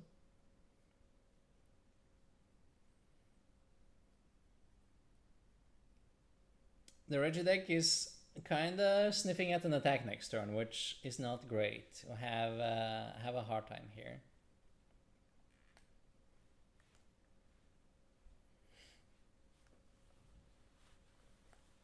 And I went 10-0 with Palkia throughout the run, so it was not my fault. But could you have been an even better teammate though, right? By helping the other players win as well, because it's not only about you, right? Like you can go undefeated, but could you have like helped and coached the other decks so that they won as well? Huh? Now we gotta think. Sniffing attacks. Benry 3 autos and save them though. Oh my god. His list was so awful, but I didn't want to use my Volts list. Yo, Mellow, you should have. Next time. The Natalie leaked essentially my worst list in an article anyway. Oh, unlucky. You should have, right? You could have been a good, like, testing experience as well. Do you ever set against it as an attacker in this matchup? Honestly, I think we were, like, kind of trying to do it here. It was, like, a consideration, but it's like, it's pretty awkward anyway, right? But I don't think it would be the worst. At least it trades 2 for 2, right?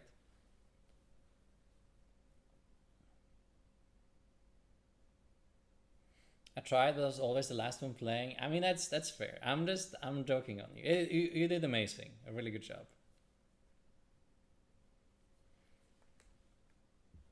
You ready for the top 8 match, George? Yo, Benchy, no spoilers here. We can still lose this. You know, we're only on round 7 here. I think we overvalue list secrecy as a community. Honestly, I also think so. Like unless you're playing something absolutely incredibly spicy that auto losses, unless like you keep it dead secret, then it's usually not that much point of fighting anything. Like I've been like more and more like realizing this over the years as well.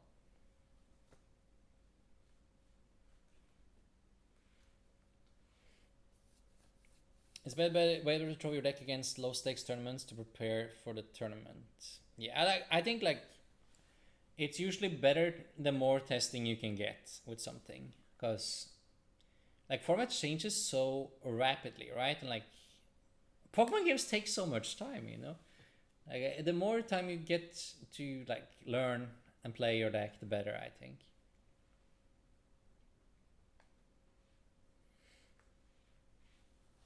No one knows. No spoilers in chat. We're chilling. Azul took the good list and butchered it. Really liked my list. Okay. The Magic community knows it. Like in Magic, they're sharing everything, right? Just leak bad decks. It's like, I remember one time it was pretty important that the list I was gonna play for a tournament was not like leaked beforehand. That was like playing Zorark, like straight Zorark at NAIC. Because that deck like just solely banked on the fact that Buzzwole, the normal Buzzwole list, didn't play Field Blower. If Buzzwole played Field Blower, like my deck doesn't have anything to do in that tournament at all, right? So that was really key, because then weakness policy on Zorark allowed the Zorark to live, and the matchup was pretty good actually against Buzzwole, which it had like no business being, but just took advantage of like how the decks were built right then and like the standard list. If that was known before the tournament, then Buzzwole could very easily have played Field Blower, and I wouldn't have done well. So like there are exceptions, but I think in general it's just way better to play as much as with your deck as possible and not care that much about the leaking of your spice or whatever, right? It usually doesn't matter all that much. Secret Sauropod, yeah, but like people knew about Zorak Golizopod before the tournament, right? Like it wasn't ladder. I played it a bunch of ladder, so it was not unheard of. It was just like not respected as much as it should have been, right? Also scoring the best of 3. In this best of 3, we are under 0-1. This is game 2. This game 2 moves down 0-1. Yes, thank you, Jens. Thank you. You're going to Baltimore? I am. I also registered, so I will be there. Just realized timer wasn't on. Yes, timer was not on for this one. It should have been. We got a challenge without the timer. People didn't even know decks with 4/4 Zorak was a thing. Yes, it was very, very much under the radar. So it was like completely new, but I didn't make any like incredible effort to hide it. And it got like shared quite a bit like before the tournament started actually. Like too many people knew about it. Which ended up not mattering at all as well, right? So it was fine. Who sent that game invite? I think it was the opposing team. I'll double check though, but we have the box like checked here. Did I miss Sir Snips taking an L? I think you did, but we didn't get to record any of his games paper, so we don't get to see him. Only off stream, but yes. Maybe you need more than one account back then.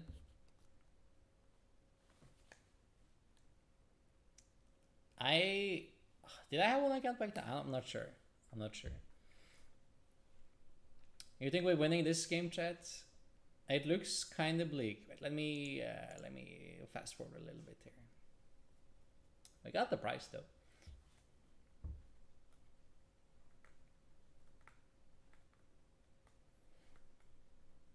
Everyone knew the Fat Kid 1 to 3. I don't think so. I think like the Fat Kid 1 to 3 was like kind of unknown, right? Maybe like 50-50. Yo chat, did you know who Fat Kid 1 to 3 was on PSGO? Raise your hand if you knew.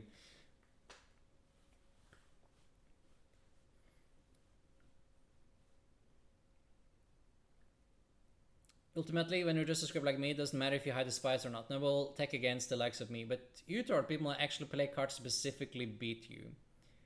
I mean, I definitely noticed like a change of that over the years, though. It was really nice before, but now like I have seen people actively tech against me, which is crazy.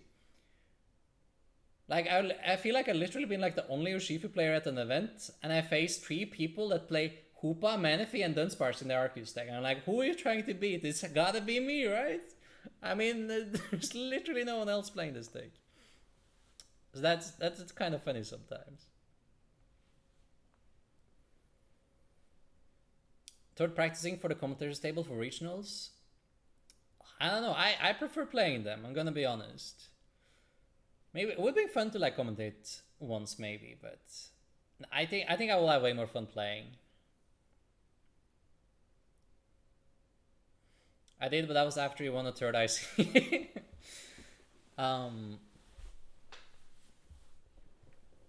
Fat Game 3 was very shy and always concede on stream and make random challenge sometimes.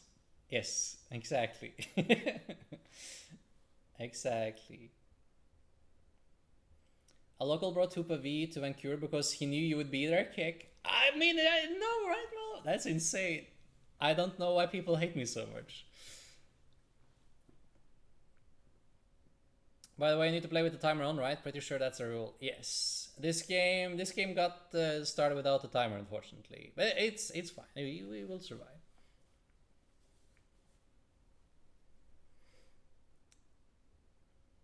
Commentating is for quitters. Yeah.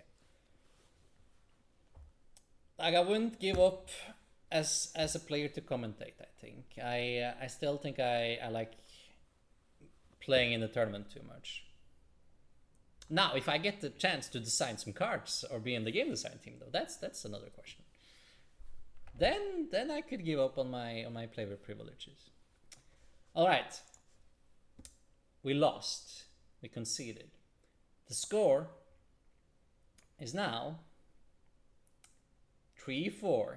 No, is it? No, it's... What's the score? It's... No, it's... Yes, it's 3-4.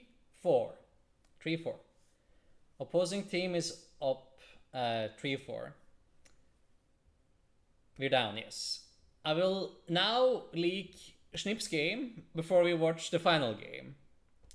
So Schnipp's game, he wins. So it's 4-4. This is the game we don't have recorded. So it's 4-4. And we need to win this one. Arcus and Talon versus Mew, or else we out. It's final one. Game or match 9. This is it. All or nothing. We win or we lose.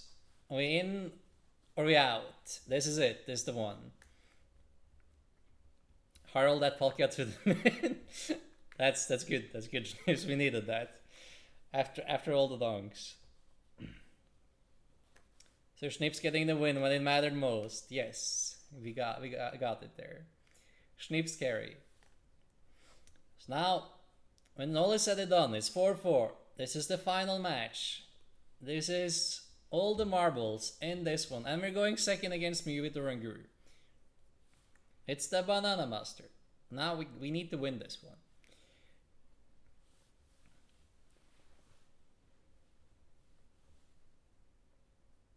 Scooping in team challenge. Yeah, I mean the game was pretty dead, right?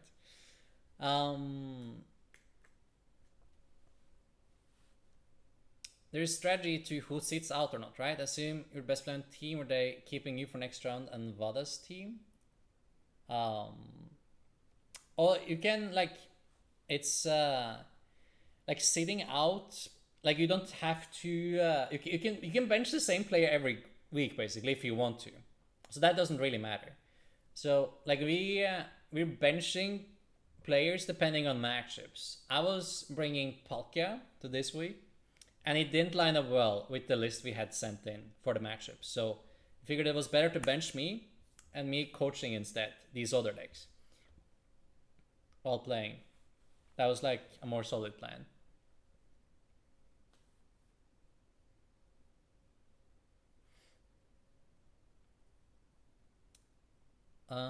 He was so up and told me all didn't record it. He said he misplayed huge and didn't want people to see it on stream. Oh, that's good though. That's good. Yeah, we don't have any recordings of that one. People tend to see it out depending on who matches up against which decks. Yes, it all depends on which, because like you all looking in decks, right? And then you get to see your opponent's decks at the same time. So if say in this week, like the Palkia deck had like poor matchups against the whole lineup they had, so it didn't make sense to bring it. All the meat and potatoes are riding us this game. It is. Everything is going on this game.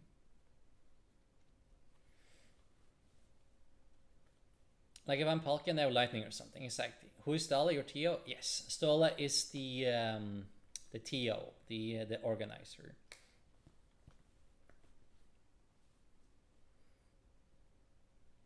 Who is still playing Mew? Shaking my head. Yeah, there was one Mew on each team here. So we see a turn 1 escape rope. Kinda scary. Just have to hope we live here.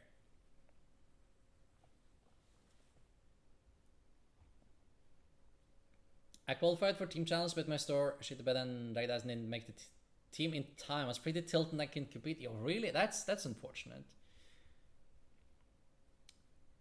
Didn't make the team in time. Yeah, that's annoying. I'm sorry to hear. It's pretty happy I didn't record my match versus me either. I might have had the biggest blunder possible. Eoshnips, do you want to talk about it? Because I think it was kind of funny if you want to share it, but I won't leak it if you don't. But it was pretty funny though, right? Looks like Schnips is constantly talking. Is that him flexing that is bullying by high rolling? Yes. I mean, it probably is. I'm not sure about this microphone, but maybe it was just like glowing the whole time, like regardless.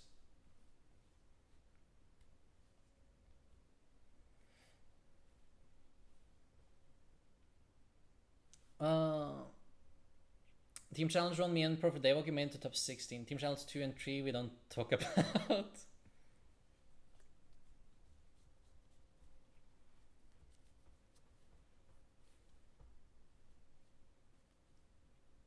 Alright, I mean, this is looking reasonably well so far though, right?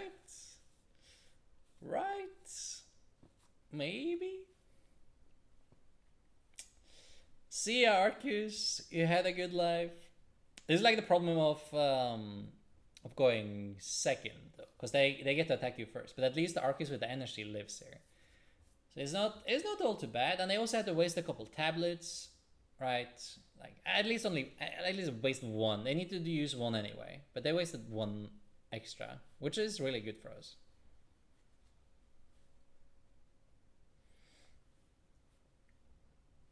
Get the Inteleon back in there.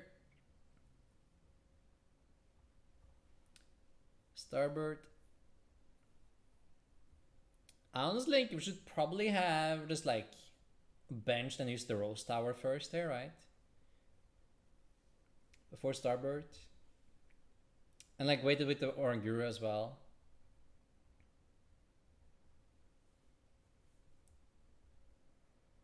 But this is fine though. This is okay.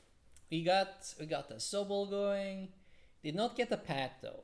Not getting a Pat is not great, but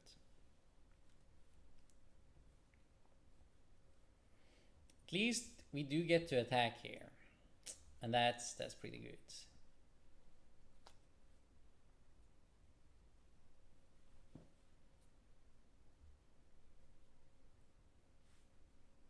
I think we're discussing if we want the second Sobol or not, and like what to discard, right? I think I was asking about like, do you have the second Marnie in deck at this point? Because then this is an easy discard. Because then we have another Marnie for like Marnie Pat as well. Opponent only has a single Mew in play though. This game looks very winnable. It's true. It's a big deal that there's only one Mew in play here. Like that's a big deal. If it was two Mews, then it would be way harder.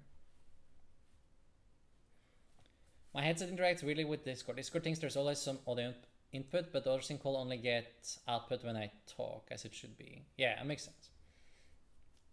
How hyped are you to go to Japan? Are you learning Japanese yet?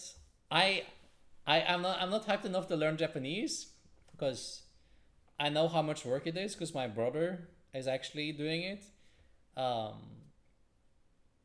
But I am super excited to go though. Like, you have no idea how hyped I am.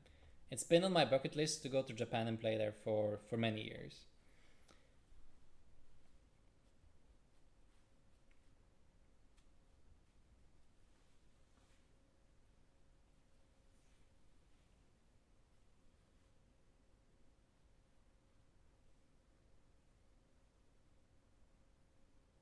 So we get the attack on Mew VMAX here.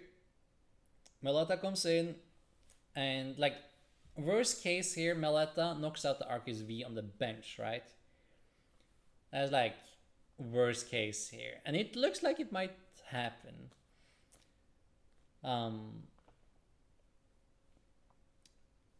So then we are in trouble. The Echo Horn here is kind of interesting though, because that's usually something you want to save, because now this Arceus can be evolved on the bench, right? So then they don't have another boss target, which is pretty bad for them again. And as you can see here, they even missed the KO. So they went for the boss attack here, but they missed. So that's huge, right? So now they lose like all their momentum because they missed this knockout. And also now the Echo Horn is gone, and we can heal this active Arceus this turn. That's insane. Andre winning Worlds 23 with Mew. It will still be legal, right? We love to see it. We do love to see it, Paper.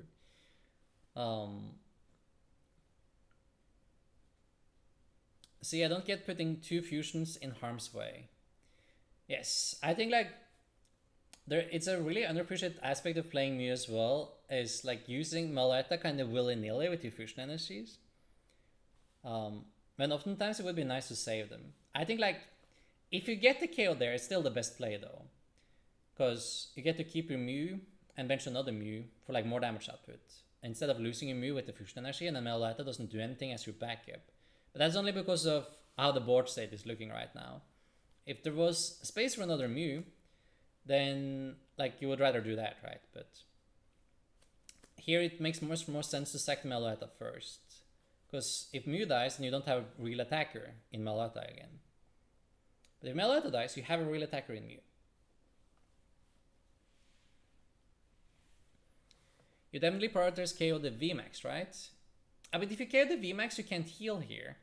So I was a big fighter for just healing here, actually, because that makes way more sense. They're also down a lot of their modifiers. They can't actually reach here properly. And you still win in 2 attacks here. And Psychic Leap is horrible, because then you also lose the boss, right? So I think knocking out the Meletta there with healing was the best play.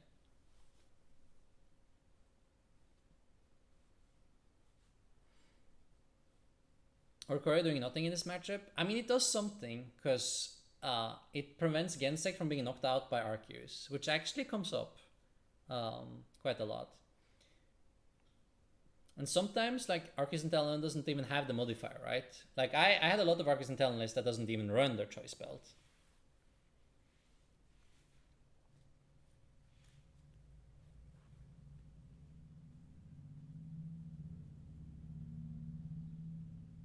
I like healing in the 2 fusions and Mellow. Yeah, I like that as well.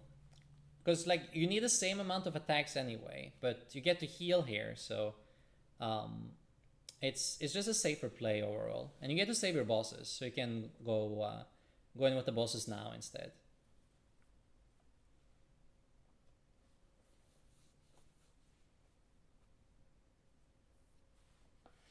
But as you can see now, we're actually in the driver's seat, and that's just because they missed 1 KO. That's really it, right? And now they're like mega struggling.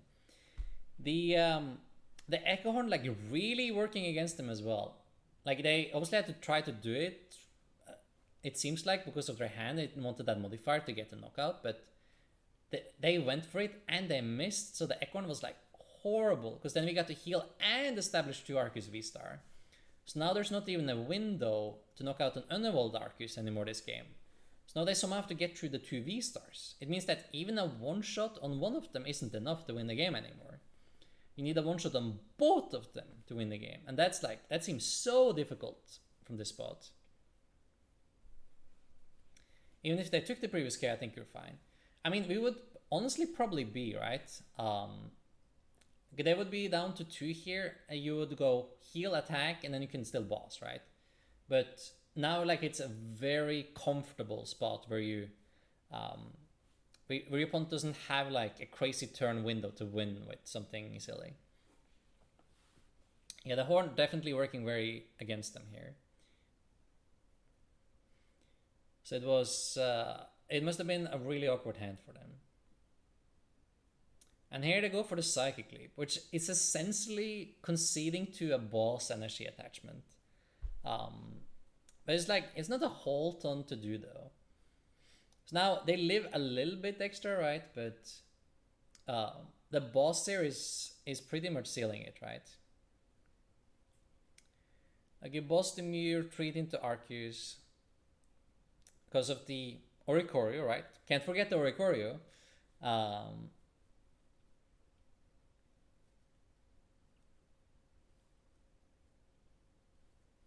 And then you might as well just palpate back the boss and the Churns Care and take the knockout here. And now there's no attackers on board, right? So we know they're gonna pass another turn.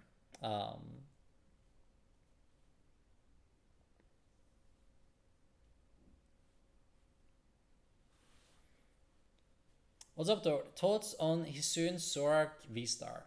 It's like, it's cool.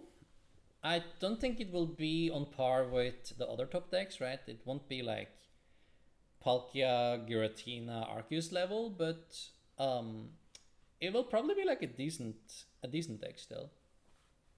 It could be pretty cool to try out. This is good commenting, by the way. Voltscaster should take note. I don't know. I do my best. I can provide like good insight on the game itself, but I'm not sure how good I would be hyping up a game though.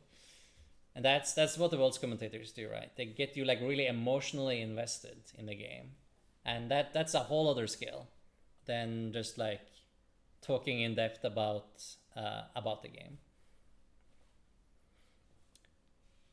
Like most people watching a stream want that hype, right? You don't want those like the small intricate things, you know.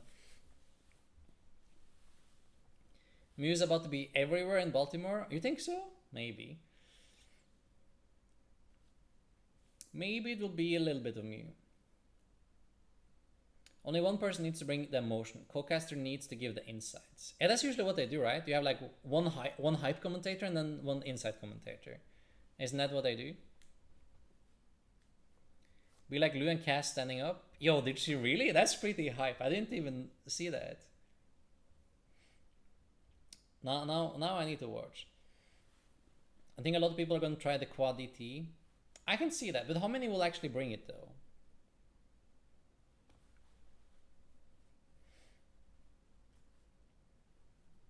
We're closing in, guys. Okay, the bench double Mew. So here it's very fine to just kill the Oricorio. Because then you can knock out Gensect safely, right?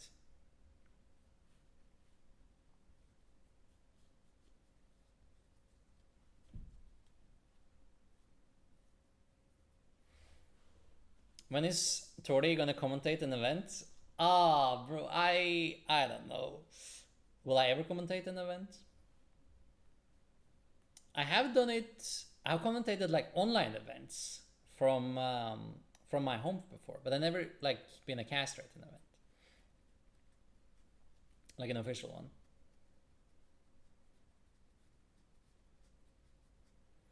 Connor yelled at me when I said two casters had different jobs. Yo, really? I thought it was like common that they had a split there. Need special charge from you? Can you imagine? Yo, just shuffling back your fusion energies would be so insane. Like absolute crazy. Nice. I'm testing Source Some already and seems to so easy to hit the turn 2 300 plus. Like so easy to hit the turn 2 300. I mean, if that's the case, then it should be a really good deck. But it depends how easy it is, right?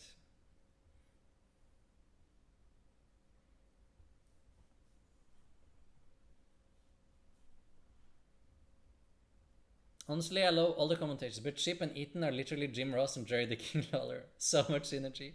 That's true though. They're really good together. Which game is this? The best of 3 score? This is game 1. This is final match. All for all the marbles. Winner of this match wins this week's team challenge and advances to top 8. This is game 1.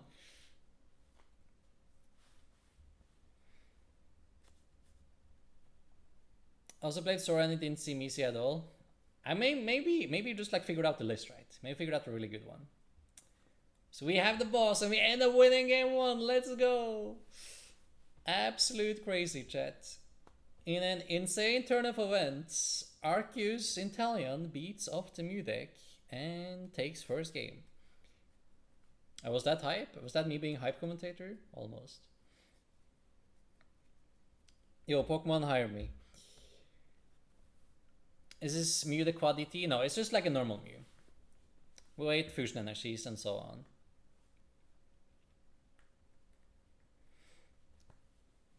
Between Bog and New Gengar Pump, it's surprisingly easy.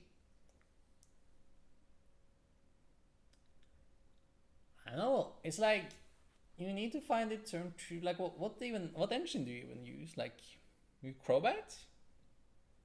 How do you draw cards? How do you get your Gengars? How do you discard them? Maybe just research, hope for the best. And you research with Zorak as well? The double research. Yoshi Darkbox for Balti. Make Yoshi great again. Yo, let's go. They're going second again. So definitely opening Sobble. But there was an argument to open Arceus as well. And just like go for the turn 1 charge. But I think we discussed that. And I think I said I liked opening Arceus more. Or like the Sobble more. Because then at least you force the opponent to boss, right? To get 2 prizes before you evolve.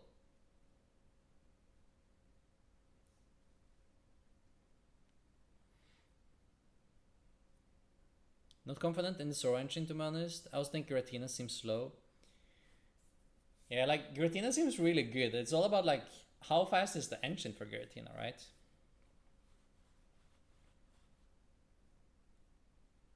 Restore build and research, I guess. Needs battle compressor. Yeah, battle compressor for Gengar would be something. That'd be really good.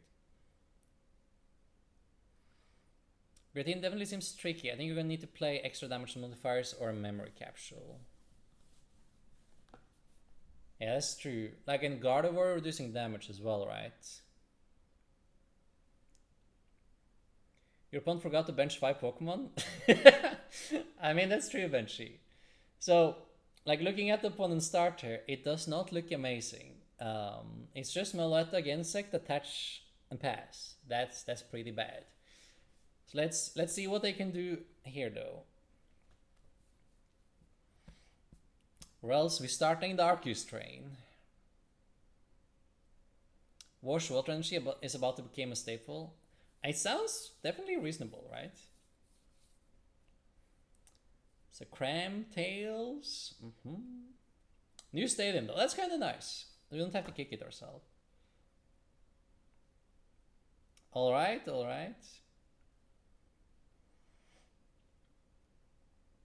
The DC on the Genesect. And now a Sparkle. So obviously this isn't looking great for the opponent. They need really hot cards off of the Genesect here.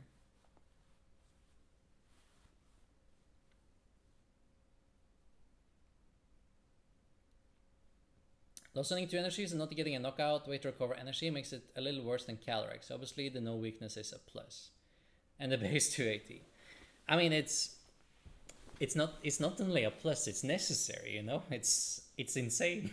Like if you compare them. It's really, really good.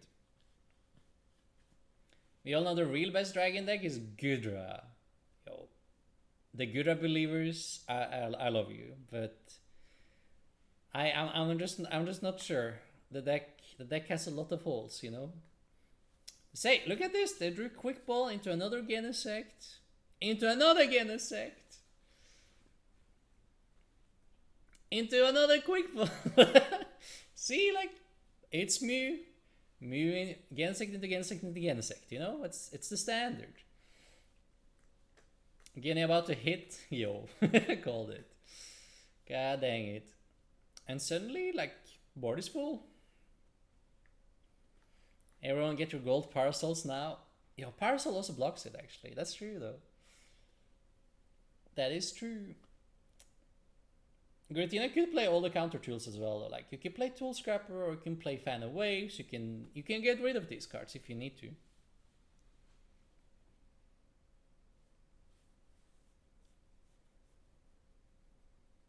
Alright, but at least we get rid of the fusion energies here. So that's pretty good already, I say. Parasol stay in the binder. I mean, I hope so. Like, it's not the card I really want to add to any of my decks, but it sounds like a decent deck though, actually. The Giratina is still doing 280. I just want to put that out there. That's still a lot of damage. Tina can play Lost Vacuum. Oh, that's true. Yeah, Parasol does nothing. You would definitely want to play Lost Vacuum. Vacuum? Can't English. In Giratina anyway, right? But the water energy can do something. The wash energy.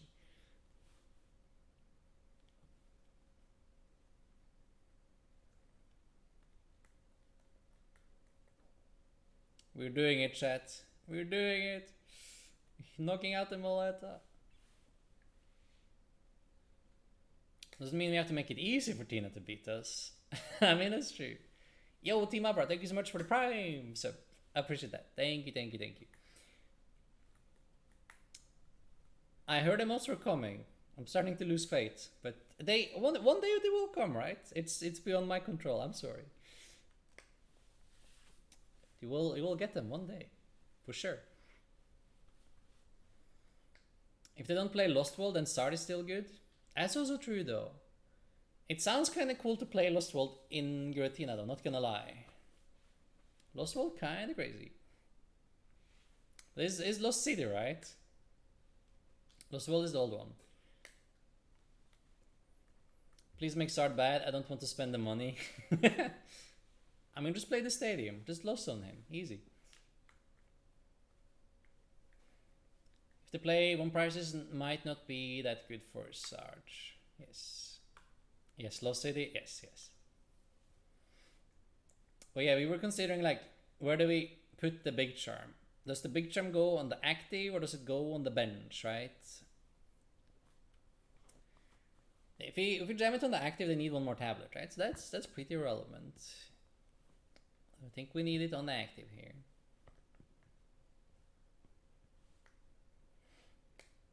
Baby Palkia, Lost City, go. Imagine. Sounds kind of cool. Just Lost on their whole deck.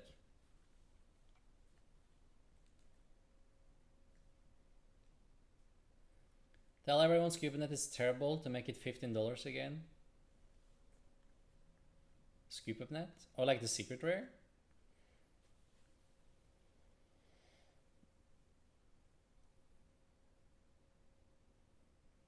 Alright, we killed the Malveta. It's still very much an even game, right? But it's a big help to be able to get rid of the 2 fusion energies, because that diminishes one of the one-shot option they have. And now they're like all-inning these tablets, right? So now, if they get the KO, it's still probably okay at that point. Like, you have double Arceus established, right? So definitely like in a pretty decent spot anyway. But that's 2 tablets down, right? But with the Big Charm, they actually need all of them, right?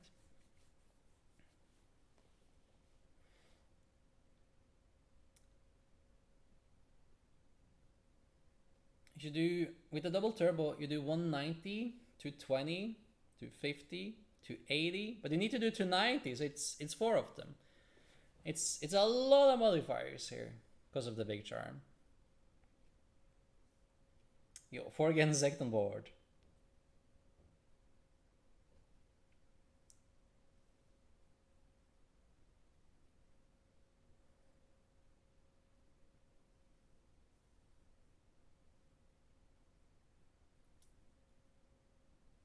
Palkia's weird. Palkia can only hit with 1 Sableye or Cramorant, can probably attack multiple times and without the V in play to accelerate. That's also true. It can get weird. I'm excited to try out a lot of Giratina engines though. Like the Lost Zone engine seems pretty cool. I do want to try that.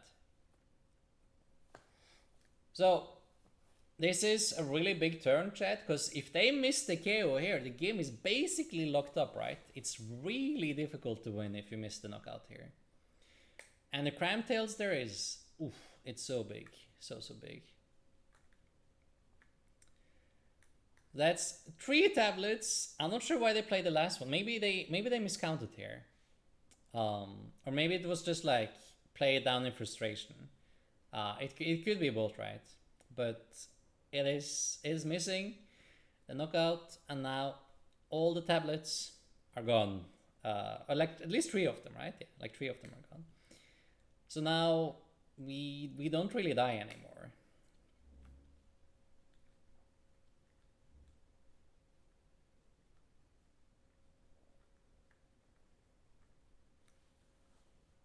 So we turn Scare.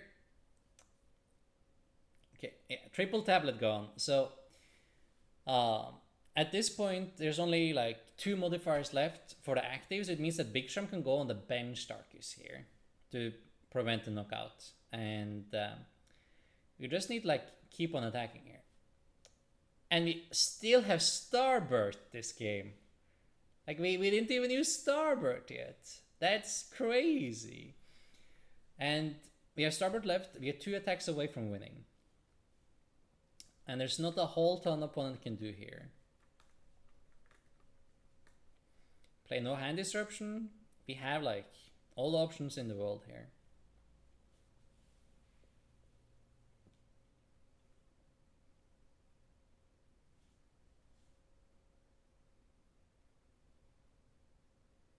Are we discussing if Shard will still be viable through the stadium or not?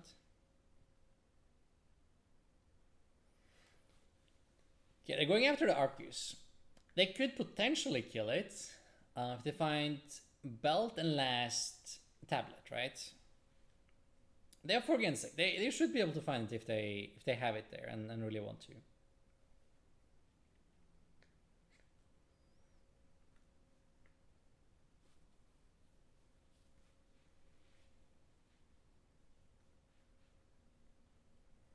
Luckily, they wasted 1 tablet last turn. I mean, it's true. They put down the tablet for no real reason at the very end of their turn, which should very likely just have been in their hand still. Because there's no way you're not healing an Arceus being attacked like that, right?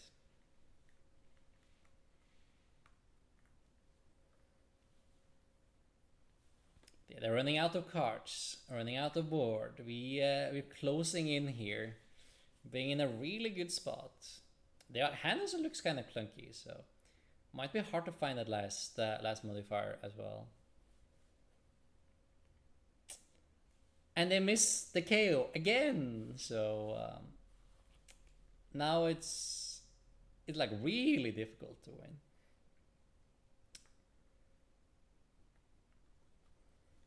What we're discussing here, I was like, okay, what do we do? Do we go for the boss route, or I think I just wanted to evolve here and just like make it easy.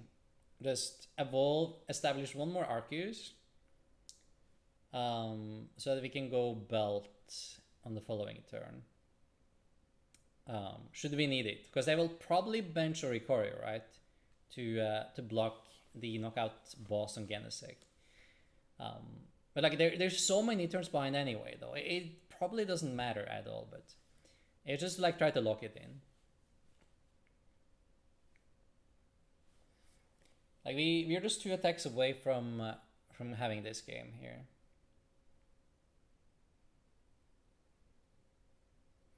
Yeah, we pick up Belt now because we there's open deck list, right? So we know they don't play Tool Scrapper. We don't know they don't play any more ways to like disrupt us or anything. So like I think we just like jam down the Belt here now. Like might as well, right? Like have it in play.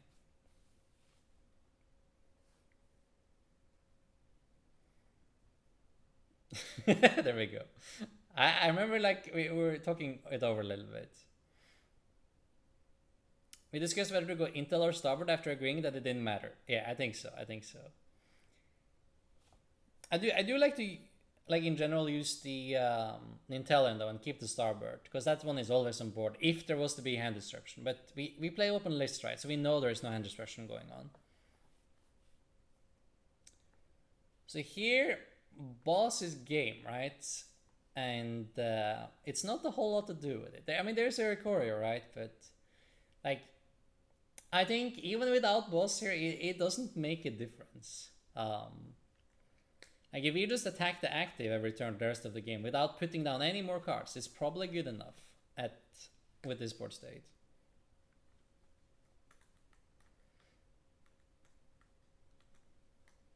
And there we go. Drizzle, 4, boss, and upon Nisrock Sandpad, just have a chance. Yeah, and they don't really play that in there. And that's it. And we win! We won! And we advanced to top 8 in a nail biter of a team challenge. Holy. Yeah, that was very close. It was definitely like the closest week we had so far.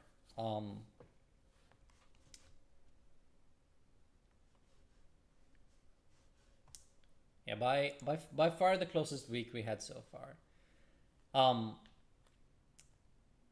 And luckily we survived by a thread, but we survived. So into the top 8, we will we can hope it will be less exciting next time for our side. But going up against Gustavo's team, it seems unlikely that it won't be exciting again.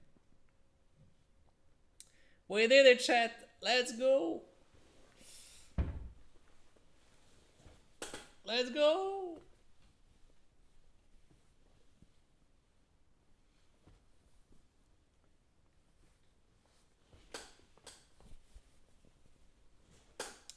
Slowpoke is very happy for us.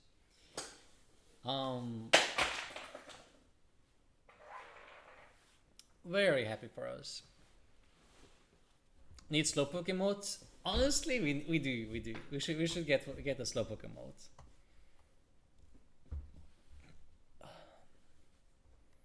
How many games Mew win? 0 out of 6? No, I mean Mew beat Mew though. Mew beat Mew. So that's pretty good, right? That's great. Thank you. Did you watch round 2 against Palkia? Yes, we did, Magnus. And it was over in in 5 minutes or so. Both Mews went 1-2. Yes, I think so. Because Mew lost, like Mew only beat Mew from our side, and opposing Mew beat Peak, right? Yes, I think opposing Mew beat Peak, right? Slowpoke chilling with the drink. Slowpoke has no drink today. Maybe it should have. What else are we doing on stream today? Honestly, I was thinking about doing the set review, but it's already pretty late now. So I think we will do it tomorrow instead. So tomorrow, let's go over the new set. Like, you guys were really excited about it already though. So I feel like we spent a lot of time talking about it already, but like tomorrow we can go over all the cards like properly. And I can give my initial thoughts on them as we look at them together. And yeah, that'll be a good plan for tomorrow, I think. But yeah, we advance. Let's go. Hey. Let's go, chat. And yeah, I think I'll just be back tomorrow instead. Like about same time, maybe a little bit earlier, like 6 p.m. I'll try. See if we can find someone to raid today. Yo, who's streaming? Ooh, we can raid. We can raid Amy. We can go ahead and raid Amy.